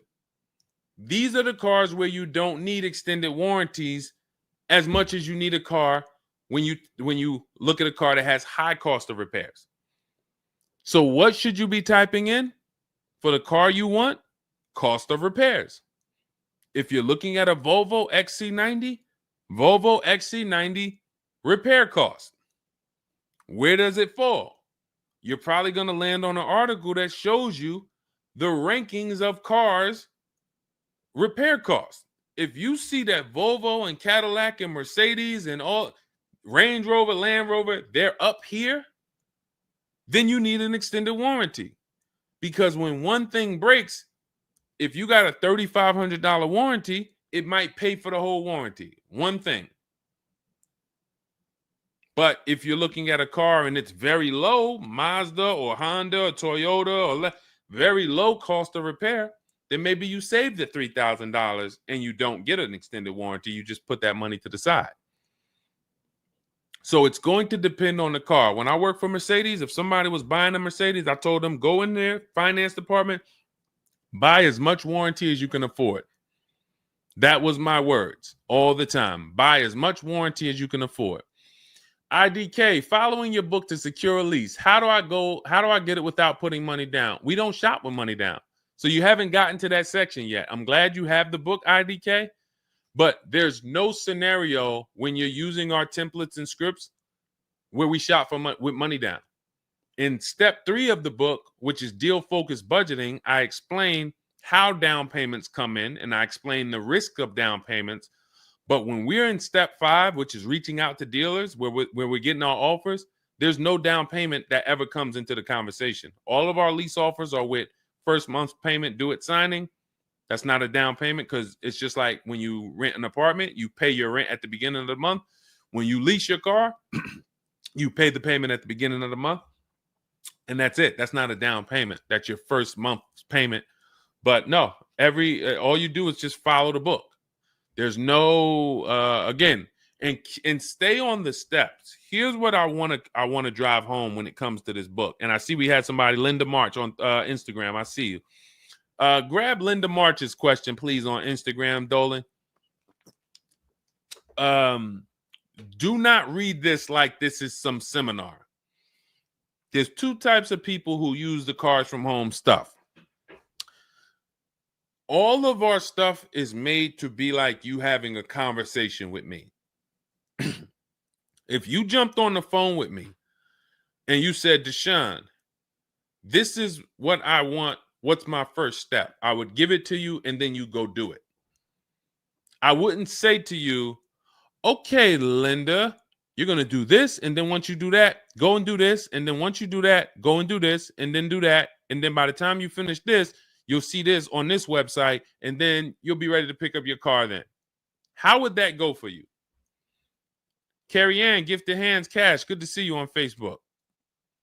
Well, how would that go for you? You would be like overwhelmed, confused, messing up. That's the way it is when you get my digital book, Cars from Home, and you read it straight through. What you're seeing all the steps. The last step 7 is delivery or pickup, and I'm congratulating you. You did it. The step before that, we're going over paperwork in the finance department and extended warranties. You shouldn't be there, because you should be going through step 1, checking it off. Deshone told me do this. Step 2, check it off. Step 3, and then once you get to step 7, which is delivery, check, just picked up my car. It's a checklist, not a Bible or a almanac for car research or car studies. That's not what it is. And so I want to let you know that, so that you don't come in thinking you're about to learn a lot about cars. In fact, that's how it was when I first started. My first book was called 52 Car Buying Questions Smart People Don't Ask that cost them thousands. 52 car buying questions smart people don't ask that cost them thousands. That book's not for sale anymore, but if you Google it, it's highly rated. People loved it. People said, Deshone, I use this book, man. I learned so much and I got a good deal. Because I still was teaching you how to get to the multiple offers, but it was too much information. That was when I came and I started teaching and I said, I want to teach you everything I know. No, the way my book now is, Cars from Home, 7 Steps to Saving Time, Money, and Avoiding Dealerships, is to get you right from where you're at to your car. 90 minutes, 2 hours from home. Boom, boom. Little small exercises here, 10 minutes here, 5 minutes there. Boom. All right, I'm picking up my car. So that's why we have the success stories that we have, because of the fact that it's a focused step-by-step book. Okay? So you can get your copy in my TikTok bio, my Instagram bio, the YouTube comments, or the Facebook comments. It's 75% off. That's the welcome offer. It's normally $97, but you can get yours for $24 as long as you get to my bio and Instagram, TikTok, or the YouTube comments or the Facebook comments before that 2 hours expires. This is Brian, just got his first ever lease using the book. Thank you, Brian. 2025 Honda HRV, $30,000 car, $395 a month. That's a 1.2% ratio. No money down. Initial quotes from that dealer was $434, and he used the counter offer calculator and got it down to $395. So that's his best offer, not to be confused with his only offer. That's his best offer that went from $434 down to whatever he ended up paying to get it to 1.2%. So that is how you want to do it. Step by step, go grab your book. Make sure when you get your book, screenshot the thank you page, because my support team's email is on there. Sometimes you're typing fast, you misspell your email, but as soon as you actually pay the $24 and get your book, you'll see the book is on the thank you page. So you can click that link, open it, save it. Make sure you save that link, because every time I update the book, that link is your master link, and I also email you a copy. Okay, and then you'll have everything we teach step by step to get as many cars as you want. You'll see, you'll be like Sheree, you'll be like Zafrina, 2 and 3 and 4 cars. Rosalie, 4 cars. Ken, we talked about. Trey, we talked about earlier, 3 cars. These people have been with us since 2021 and 2022. So if you're new here, you got people that's already 3, 4 cars up on you using what we use, and catch up. All right, go ahead, Dolan. I saw we got a couple more from Carrie Ann. We got Linda March. Following your book to secure a lease, how do I get it? Oh, that's what we just answered. We already answered that one from IDK. I saw you grabbed it, but I answered it before you grabbed it. Carrie Ann Gifted Hands. Evening. Okay. Can a dealership... I'm sorry. I'm having trouble reading. I'm going to have tea on these broadcasts, because can a dealership take your newly purchased vehicle to a private mechanic without telling you? Actual dealership, because he refused to pay the money to get it fixed. Can a dealership take your newly purchased car? So if they're taking it to a private mechanic, then it most likely does not have a manufacturer warranty, because if it had a manufacturer warranty, for example, Kia has a 10-year manufacturer warranty, bumper-to-bumper warranty. I think it's 10-year bumper-to-bumper. But when the manufacturer puts a warranty on a car, dealerships don't really want to take it anywhere, because the manufacturer is covering the cost. They're covering the cost of the parts. They're paying the dealership for the labor. So it sounds to me like you got a pre-owned car and it was newly purchased to you, but it doesn't have a warranty. So they may have offered you some form of warranty. Maybe they put something in writing, and whenever you buy a car, you should have something in writing on the buyer's order. This is why we have a whole step in my book for paperwork and protection. That's step 6, because you need to have certain things in writing before you actually take delivery or pick up. But it sounds like they probably had an in-house warranty, like, hey, if you come back, you got 30 days or 3,000 miles, or you got 90 days, and if anything goes wrong, just come on, bring it back. And now you brought it back because you had an issue, and they're looking and saying, well, our guys can't fix the issue, or we don't want to pay our guys to fix it. We're going to pay, this guy over here, and he's going to fix it. He can do that because there's nothing in writing that says he can't do that. And she said, correct. Ask me how I know. I swear, the reason why I invite you into my world, guys, is because everything that you think is complex is totally normal for us. That's a crazy situation for you. I can tell you exactly what's going on because I've seen this situation for the last 20 years. So when you're coming into our world, it's like, wow, this guy really knows. I see why he can kind of keep me calm, because this stuff is calm for me. That's where I want you. It's like being with somebody and you're going into a scary situation, but they've been here 200 times. Oh, it's dark back there. No, nothing ever comes from back there. When we get up here, you're going to hear some sounds in the bush, but that's just little raccoons and they're harmless. They actually like, oh, okay. You start to get more comfortable because the other person has been here a lot. So there's nothing in writing that says he can't do that. But if it is in writing that he needs to fix the issue, that's really all you care about. What's really in writing is you need to fix this. How you fix it and who you get to fix it, that's your internal business. If you want to take it and outsource it to another mechanic because your mechanic can't figure it out, that's fine. Some dealers have a relationship with a dealer up the road. So if, a used car dealer might take it to a Subaru dealer if it's a Subaru, and they might, but their thing is they need to get it fixed because they're obligated. You said just purchased it, went back into the shop 2 weeks later, still did not have it back. Exactly.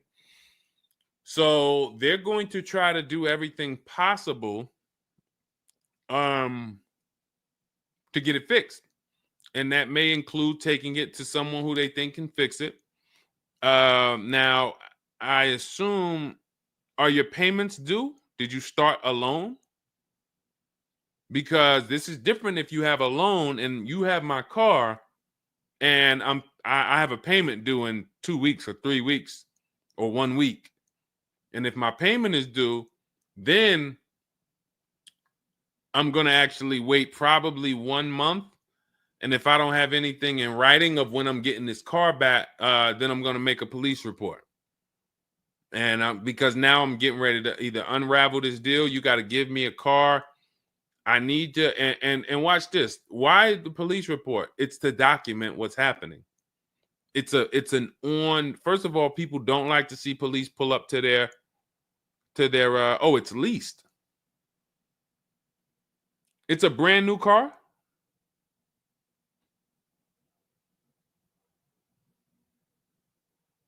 It's a brand new car. Most leases are brand new. In which case, a private mechanic shouldn't be working on a brand new. No, it's used. That's another reason we don't lease used cars. That's uncommon. See, that's what I was saying. Leasing used cars is very uncommon. No competition, warranty issues. This is why it's not a mainstream thing. And this is why it's not something that I recommend. But I don't say it's not possible. Because when people say, oh, Deshone, could you lease a used car? I'm not going to say, no, you can't. But what I'm going to say is, we don't. Now, you have is there a warranty in writing? Did they write something on, because now you pretty much have a payment on a car that's used. That what is the warranty? What did they put in writing that they would cover if something went wrong? They had to put something in writing because they're covering it now. You know, or they have to fill some form of obligation. You paid 2 payments, but what warranty did they give you? Was it a certified car? Because that would give you a year warranty from the manufacturer. But again, I don't think you have a manufacturer warranty. In fact, I almost know you don't, because they wouldn't be taking it to a private mechanic if it had a manufacturer warranty. Originally 32,000, at the end 62,000 through. Originally 32,000, at the end 60,000 through Exeter. Yes. Well, I mean, originally 32,000. I don't know what you mean by that. Is that your mileage? I need to know. Did they put something in writing saying that they were giving you a warranty?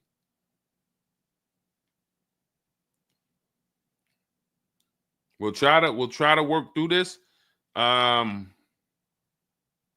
because it's no different than if you bought a car from them.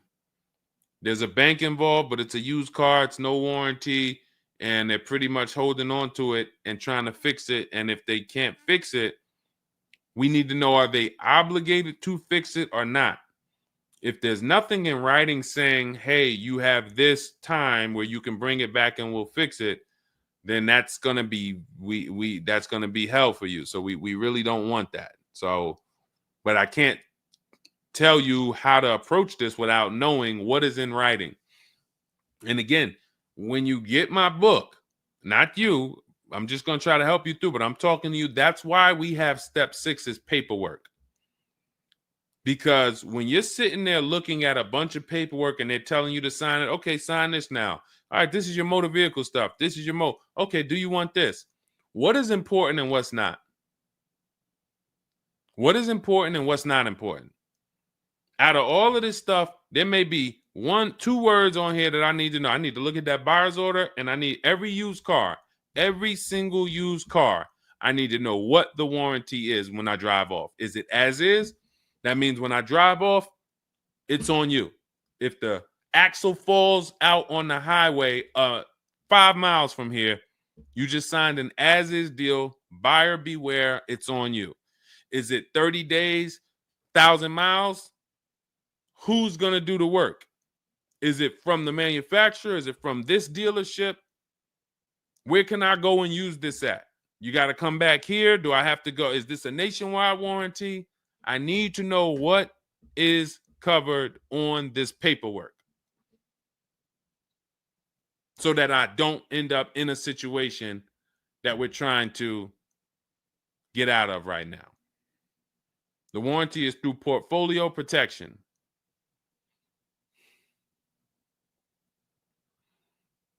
So it's a warranty. May not be a good one, but it's a warranty. So if there's a warranty, that means they're obligated to fix it. And if they're taking too long to fix it, and I have a payment, did they put you in a loaner car? Are you driving now? What are you driving now? If I bought a car with a warranty and then it had problems, I dropped it back off to the dealership and they had it for 2 weeks, and I have payments I'm still making on it, I just got it and it's in the shop, I'm not going to let that car stay in the shop more than 30 days with no car. I'm in a loaner. Okay, so you got to just chill out. You got to just chill out. Hopefully the loaner is as nice as the car you got. And if the car and if that's the case, then you just chill out. It's not a mainstream program you're in. It's like a black market program. That's the best way I could describe it. These companies that lease used cars, it's a black market kind of behind. It's not a mainstream thing. That's why all of these companies are small or like very little known name companies. They could go out of business. Nobody knew. Who the heck were they? Nobody knew. portfolio such and such went out of business. I never even heard of them. Who are they? Because they operate in the black market back there. So the general manager refused to pay the $4,300 for the corrosion on an important part. Again, what's your payment on the car? I just want to, I think this is a valuable lesson. They've had my van since from June 19th. Oh, they've had the van for that long? And you've been in the loaner?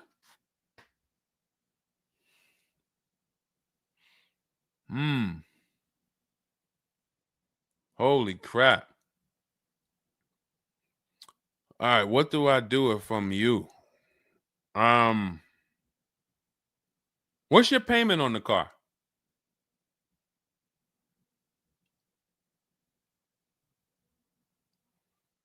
Company had your car for months. You leased it, dropped it off because it was having problems. They've had it for months and can't fix it. And you're paying $775 a month. What kind of vehicle is this? What kind of vehicle is this that we're paying $775 a month for?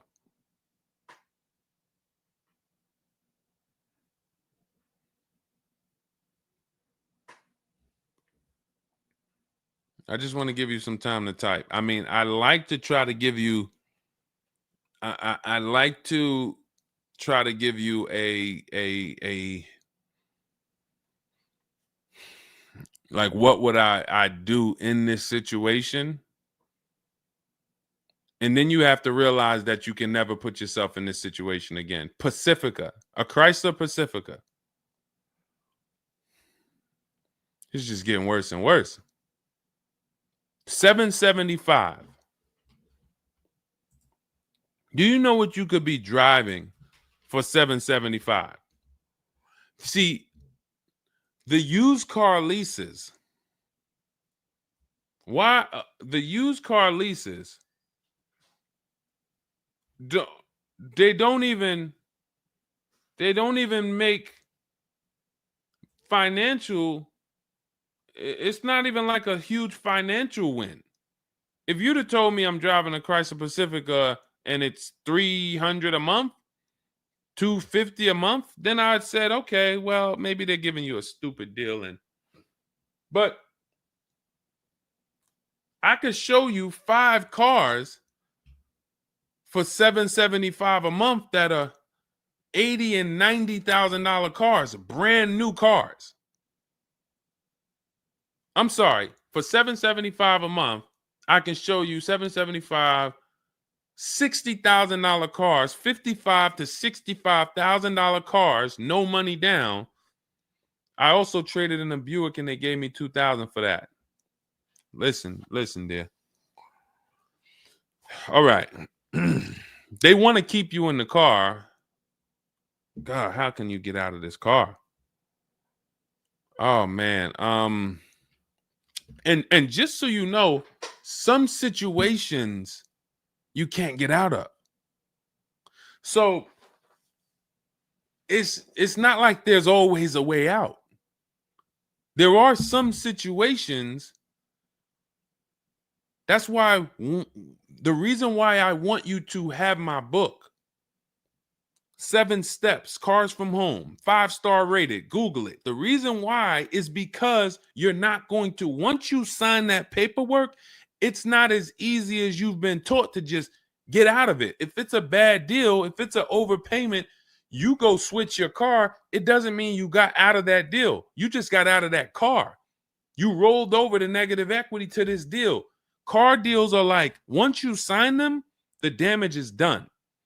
And then it's about, all right, what's the best way to get out where I lose the least amount of money on this deal? But I'm going to lose. Negative equity, it's going to be there. So it's much better to arm yourself beforehand than to say, all right, I'm in this situation now. How do I get out of it? Because some situations can't be gotten out of. People used to walk into the dealership, they got 15,000 of negative equity. Oh man, you can't get me in nothing. Can't get you in nothing. Well, when I put you at this car, you see this car, you like it, right? Yeah, man, I like that. All right, I got you the $450 a month on that car. That's a good payment. Absolutely, man. Come on, I'll take that right now. Okay, now let's bring your $14,000 of negative equity over. Yet $450 a month. That goes up to now $700 a month. Oh man, shoot, man, yeah, nah, that I can't even afford that. But hey, here's the bad part. Even if you could afford it, the bank's not going to approve it. So it doesn't matter if you could afford it because the bank's not going to approve it. So you cannot get out of that car.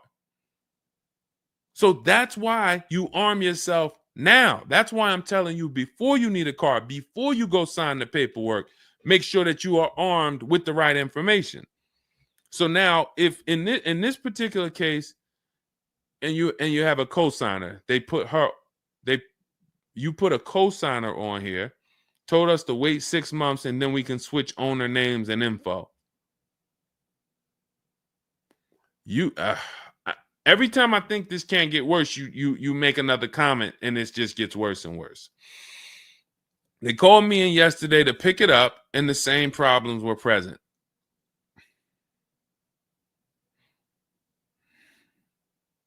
Good Lord. I'm almost stumped. Okay. All right. All right.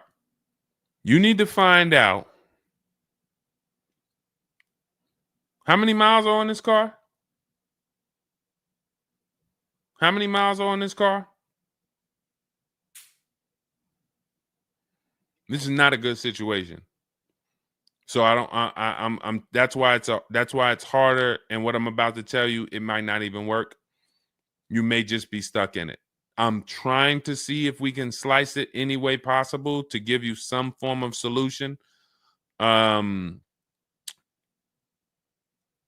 if they keep giving you the car back, same issues, 60,000 miles on the car.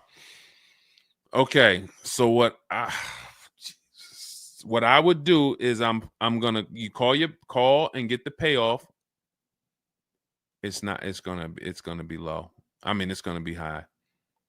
Call and get the payoff because your payment $775. I'm trying to see if you can sell your way out of it. Can you do a lemon law on a used car?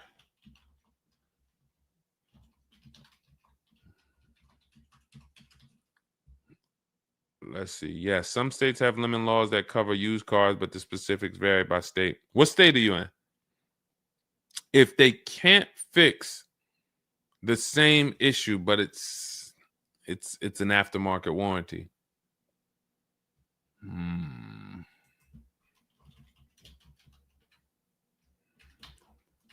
What state are you in?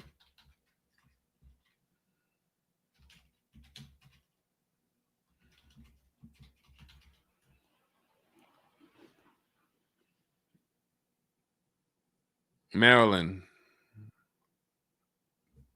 Let me see.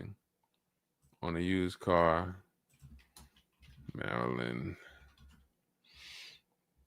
In Maryland, the lemon law primarily focuses on new cars or lease cars. Nope, that's not going to work.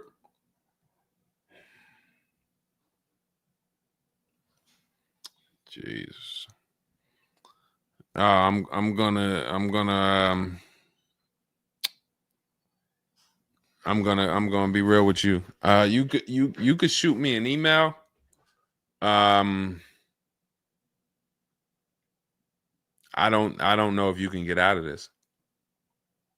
You know, a contract is binding. You signed a contract. And let me tell you this. I don't know if you can get out of this without losing. You could just stop paying the car, have a repo on your credit.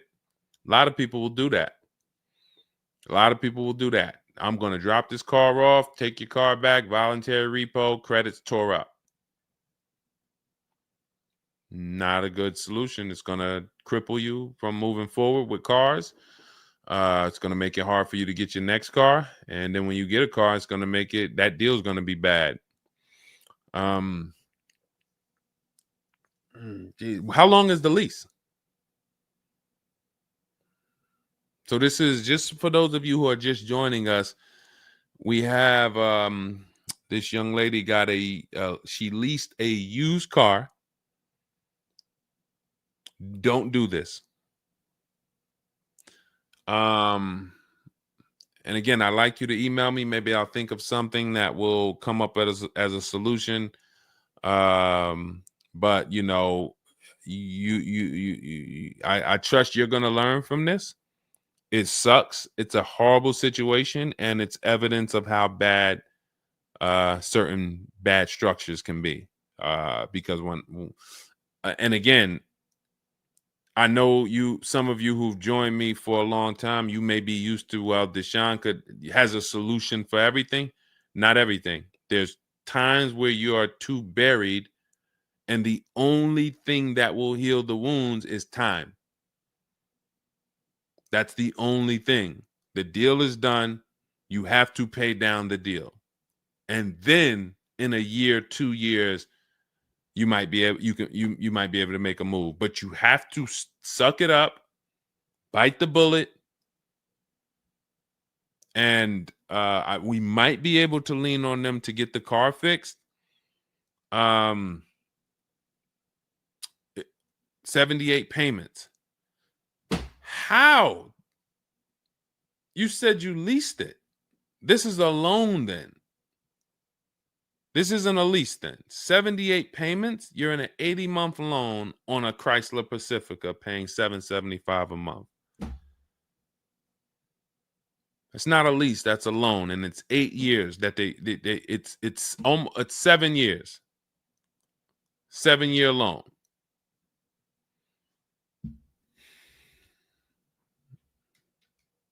I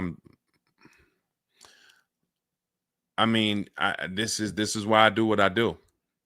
You know, like, I don't want you thinking, okay, maybe you don't sign, maybe you don't make a mistake that is this serious, but this is cars. When I'm breaking down these big numbers and I'm throwing out these big numbers, oh, this is a $4,000 mistake. Oh, if you don't do this, yep, you're looking at about $4,000 or $5,000 you're gonna leave on the table. You take a loan that's too long, yep, you're gonna overpay by probably about $4,000 or $5,000. That might sound like nothing to you, but how I'm telling you based on me being in dealerships and seeing situations where I'm like, you made a lot of mistakes. You combined all the mistakes and you made them. So I'm just Jesus. So you're in an 80-month loan, not a lease, and you have $775 a month to pay. You are. So that means that loan, just to give you an idea of how much you've paid, you've been charged for this car. It's $775 a month times 80 is $62,000. So we're paying $62,000 over 8 years, over almost 8 years, or almost 7 years. Wait, 80 months, not 84. So yeah, almost 7 years for a Chrysler Pacifica. So we can't trade out of it. We can't sell our way out of it. That car is probably worth $20,000 at best. 2021 Chrysler Pacifica, 60,000 miles on it. That car is probably worth $20,000. But they charge you're gonna end up paying $60,000 for it. Jesus.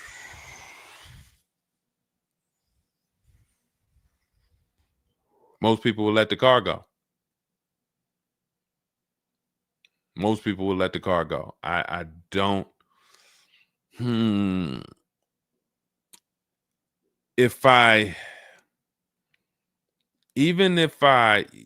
you run your negative equity, that is exactly what it's saying. 62,000. It's exactly what it's saying. $62,400 to be exact, including the $2,000 down payment.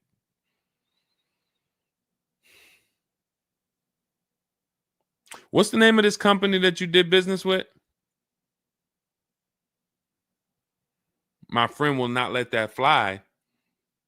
That is one of the worst car transactions that I've ever seen anyone in.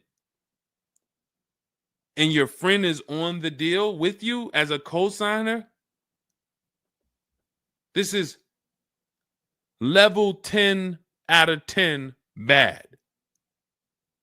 Rich Morton Mazda. Do you know what your credit score was roundabout when you made this deal? Rich Morton Mazda in Maryland. Everyone remember that name. Rich Morton Mazda in Maryland. Stay away from them. This is one of the worst deals I've ever seen. She is the main person they told me I could not sign the papers.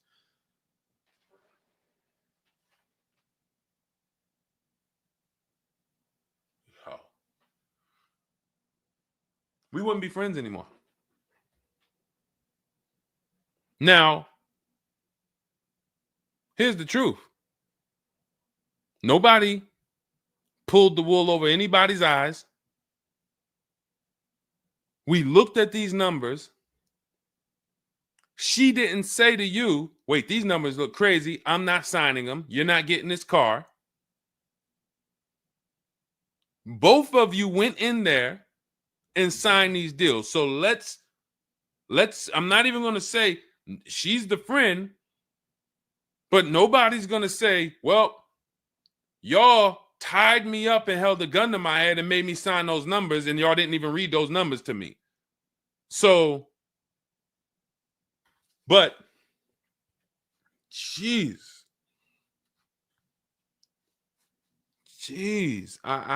this, you're buried. You are buried in this car. The only way, and what's crazy is, even if you voluntarily let it go, you ruin your friend's credit. Because she's the one who signed for the car. Bad, bad, bad, bad, everything bad. I wish there was a silver lining that I could think of. What I would do is I would find, you need to find out how upside down you are. You need to go on CarMax, write down these 6 sites, write down these 6 websites. You need to go on CarMax, Driveway, Kelly's Blue Book, Cash Offer, Auto Nation, Carvana, Car Gurus, Cash Offer. And you need to see what that car is worth. Let's say they say the highest offer is $25,000. $25,000. The total of your payments is not what you owe. That's what you would have paid after 7 years. You need to call the bank and you need to get the payoff. That is what you do tomorrow morning. You go on those websites tonight or today. You find out what this Chrysler Pacifica is worth. And then you call the bank tomorrow or the next or whenever, and you get the payoff. And you need to know what that gap is. If that gap is $25,000, then I am trying to get out of that car, and it might not be this year. It might not be this year, but I need to right now. I would go into an electric car lease where I could get, like, there are certain electric cars, and if I was shopping them, I would choose a bunch of them that were 50. I mean, I got a couple people who've gotten Like Val, she just got her electric vehicle. Some of these electric vehicles people are saving. This is a 1.16, but even going back to Zafrina's first deal, she got an electric car and she probably got like close to 17 grand off the car. Milligan, I always use Milligan because she got one of the biggest discounts ever using what we use. It's an electric car, but she got, where's Milligan? I got to label these better, Dolan. Remind me I got to label these better because I cannot just cycle through these. Sean got 20 grand off. The reason why you need a car that when you shop your deals, you need like $30,000 off the price of the car. And because right now you're paying a high payment and the car is worth nowhere near what you're paying. So as you pay $775 every month, you're paying it towards an asset that is worth nowhere near what you're paying. You also need to find out if you have gap insurance. So I'm going to give you those 2 homework assignments. And then the next time we're live, you jump on the show and you tell us what you did. Those 2 homework. Find out if you have gap insurance. And then you need to get your payoff and go on those websites and get the cash offers and find out what the gap is. Because if the gap is $25,000, then what I'm doing is I'm shopping. If you listen, you get, if before I tell you to get the book so that you can shop a bunch of different electric cars from home, you need to get $25,000 off the price of some electric car. While they still got the rebate, while they still got the incentives, those incentives are going to go away. When do the electric car incentives go away? Let's see. Hold on.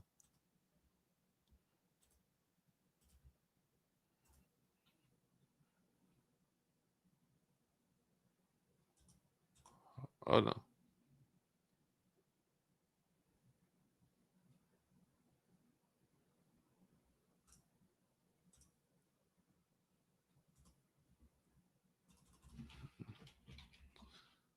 When do EV incentives?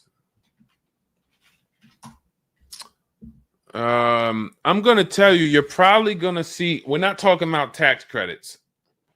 You're probably going to see huge electric vehicle incentives for the extended future because they're still building them and not many people want them right now. So you need to get like $25,000 off the price of some car or more. Like I said, with Milligan, she got she got almost 27,000 off. And then you would roll that over into a new car and you would lease it. And your payment's going to be high, but you're going to be in a good car. So if you lease a car and you end up with after you knock off that 25, 30, $30,000, and I would be just shopping multiple electric vehicle leases using our system. Again, at this point, you're either going to listen to me or you're not. So, I mean, I'm just going to assume you are. And you would just run multiple electric cars through our 25-to-5 system and see, all right, how much could I get off that one? Oh, they're saving me 15 grand. Nah, that's not enough. All right, let me go pick this Kia SUV. All right, how much can I get off that? Oh, 17 grand. Nope, nah, that's not enough. Oh, let me pick this one.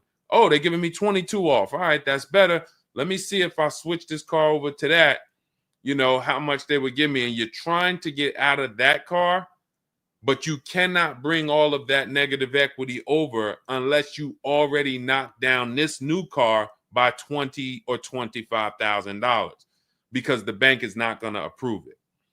So you need something that you can save that kind of money off of and then come over to a lease and then, all right, forget about lowering your payment right now. You could lower your payment right now. You need to get out of that car into a better car for the same payment or similar payment. You're not lowering your payment. Only way you're going to lower your payment is to get rid of the car, ruin your friend's credit.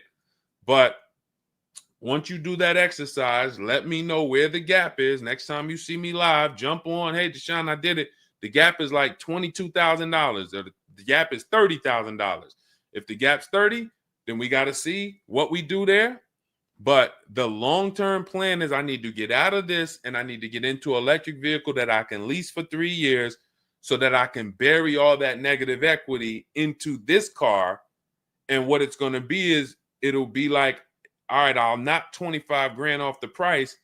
Normally my payment would be stupid low, like $250 a month, because I just knocked 25 grand off this. But I'm actually just putting the 25 grand from this Pacifica back on there. So it's still going to be around 700-800, but I'm driving a brand new car. And then once my 3-year lease is up, I can actually be done with this versus being in this for 78 more months.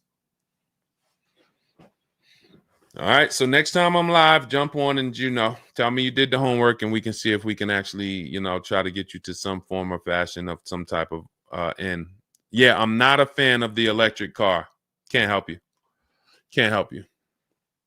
I appreciate you being on here, but you should have not been a fan of this. How are we in a 2020? This is the part where we have to realize you have your friend tied to this car. And I'm telling you what you may be able to do to get her out of this situation and get out of this Chrysler Pacifica. That is a car that is worth $20,000 that you have a loan on of $55,000+. And you're like, I don't like this electric car. I'm not a fan of it. I'm telling you, there's tons of them out there. We should not even have our friend on this deal. So be a quality friend. Don't be like the people who will come into the dealership, put their friend on the credit, on the credit. Hey, can you sign for me? I had one girl that would come in and she had her mom on one car, burned her mom, and they had somebody else from the church coming in here to sign for her to get another car because she burned her mother's credit. Didn't care about nobody. Do not be that person. You have someone tied. Your friend was nice enough to be on this horrible, terrible deal with you. Now you need to do something to show her you are trying to get her out of this deal, regardless of how you feel about the car, because you should be feeling terrible about the Chrysler Pacifica that you're in that we have an 80-month loan on. She is the one who put us in this situation and we are trying to go the best route. So how are you in the deal? Does the lease go from the day you got it to the anniversary day? It goes usually 3 years. How are you in the deal? When you're saying your friend is the one that put you in the situation,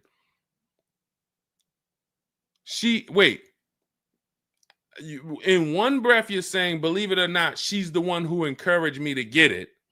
And then in another breath, you're saying she's the one who put me in the deal, who put us in this situation.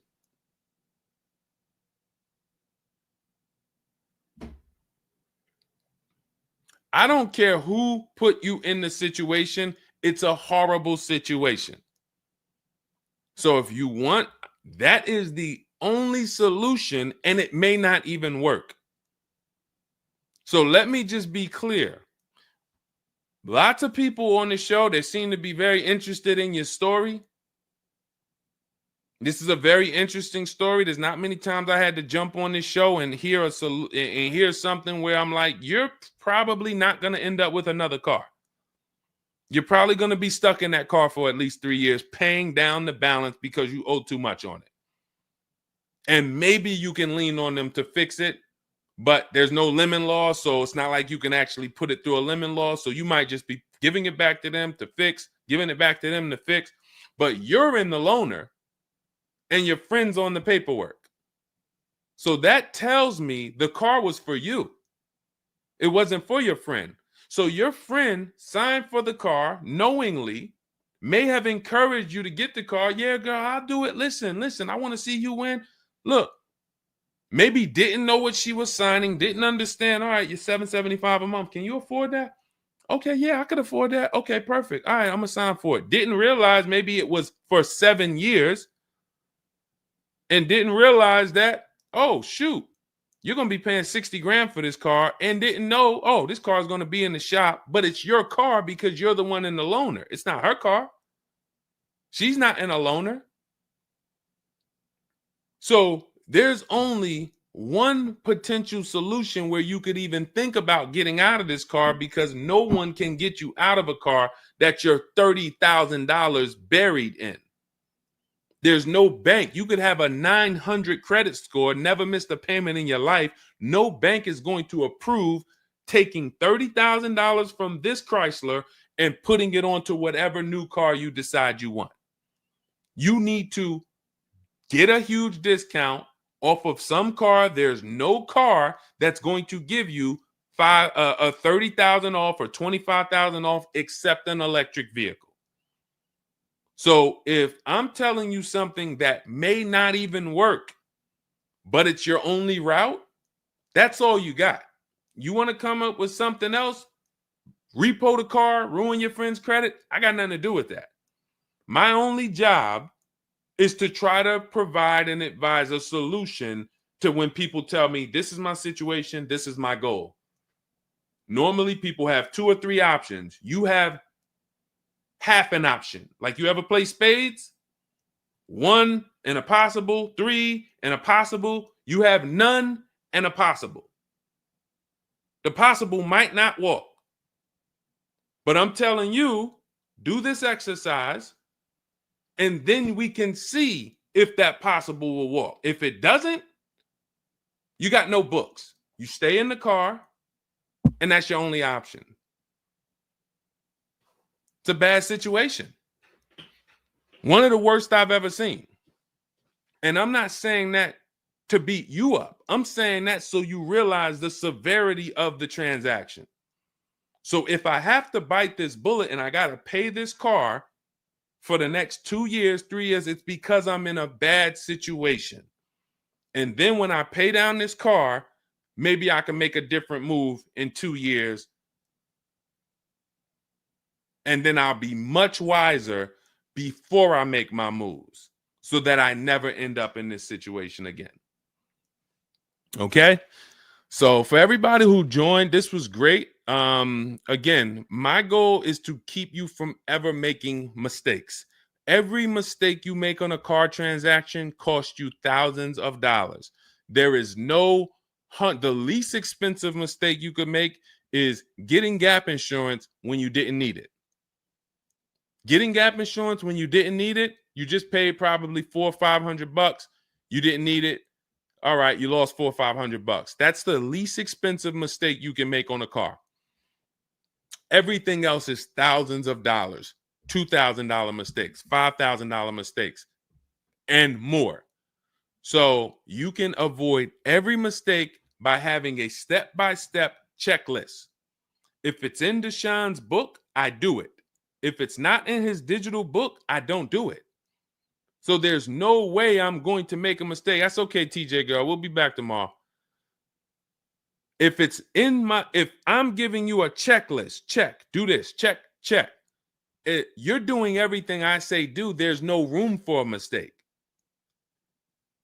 You're not following an almanac. You're following a checklist. That's why my book is called Cars from Home, 7 Steps to Saving Time, Money, and Avoiding Dealerships. Step 1 through 7, check them off. You do car transactions mistake-free. You don't miss any money with your financing. You don't buy bad cars. You don't do anything that you're like, oh, was this good? No, it's a checklist. So normally it's $97. It's a digital book.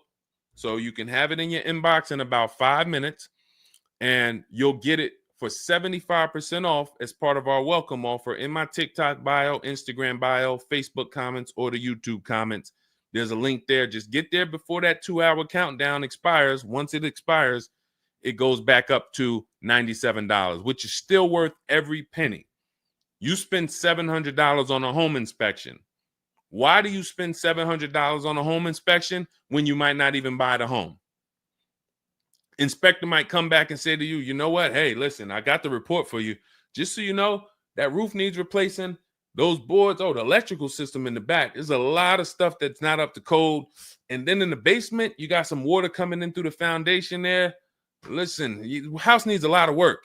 Here you go, $700. You and your family might not buy that house. Do you say to yourself, man, I wasted that $700, man, we could have kept our $700? No.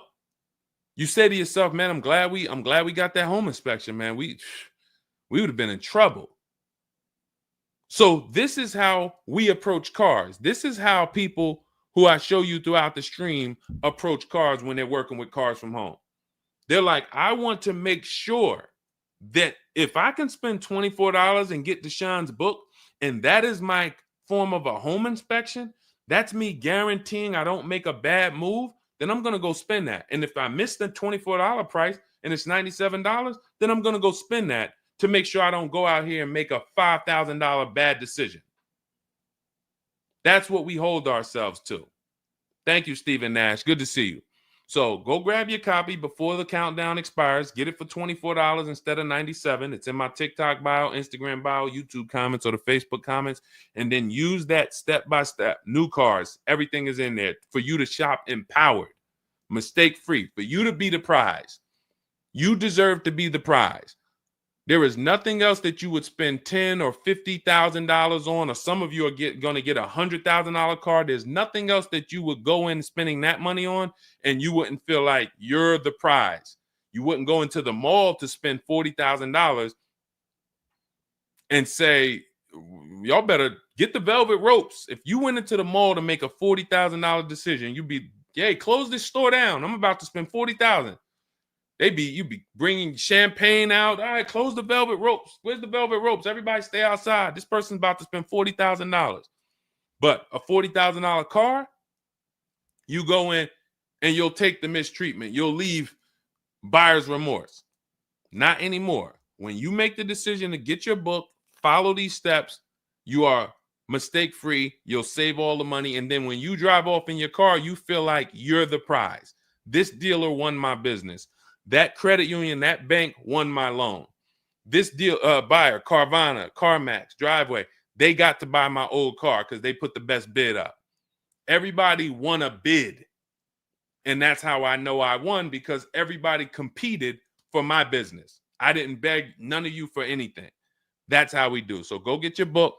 And if you want to get started and you're like, Deshone, you know what? Is there anything I can get started for free? Because I'm just getting to know you.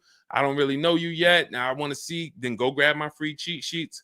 Dolan will put a link in the comments for you guys. It's Deshone's cheat sheets. It's also in my TikTok bio, my Instagram bio. And you can see what we give to people who want free advice to get you started. But if you're like, no, give me the blueprint. Give me the bang, bang, step-by-step, start to finish. That's my digital book. Go get it. And carry in gifted hands. Please check back in with us. Let me know when you do that exercise how big that gap is between what the Pacifica is worth and what the cash offers will buy, what will pay for it. And then hopefully you can get to some solution. So I appreciate you sharing the story. I appreciate you being forthcoming, and certainly we'll wait to hear from you. Thank you everybody for joining us. We've been on here for almost 2.5 hours. It was a longer show, but I hope you all got a lot out of it. We talked a lot about all different things. Yeah, that's Denzel on the bookshelf. Absolutely. I got a lot of people on the bookshelf. I got Lucille Ball on the bookshelf. I got Miss Harriet Tubman on the bookshelf. Mr. Marcus Garvey. Who knows who that is?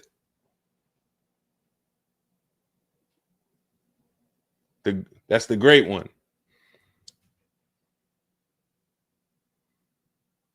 Y'all know what it is. I only have the greats around me.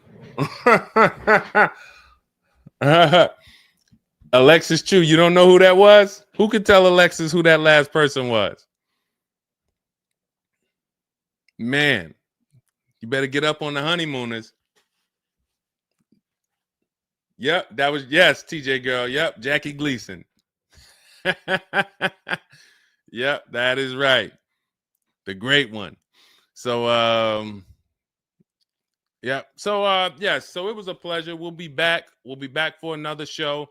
When you see us, jump on, get your questions answered. For those of you who have my book, I want to thank you. Shout out to I saw a couple people say they grabbed their book and they were using they were ready to use it.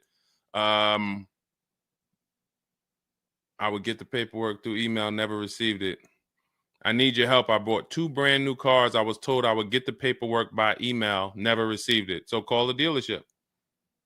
Call it. You bought 2 brand new cars. You said you would get the paperwork by email. You never received it. Call the dealership and, hey, where's my paperwork? Ask for the finance manager. Where's my paperwork? That's what you do. All right. So, all right. I'll let everybody go. I'm tired. I can't even get myself together. This is, I'm going to jump off and we'll be back. We'll be back for another show. Make sure you get your book in my TikTok bio, Instagram bio, the comments, or the Facebook comments or the YouTube comments. And I'll see y'all on another show. All right. God bless you.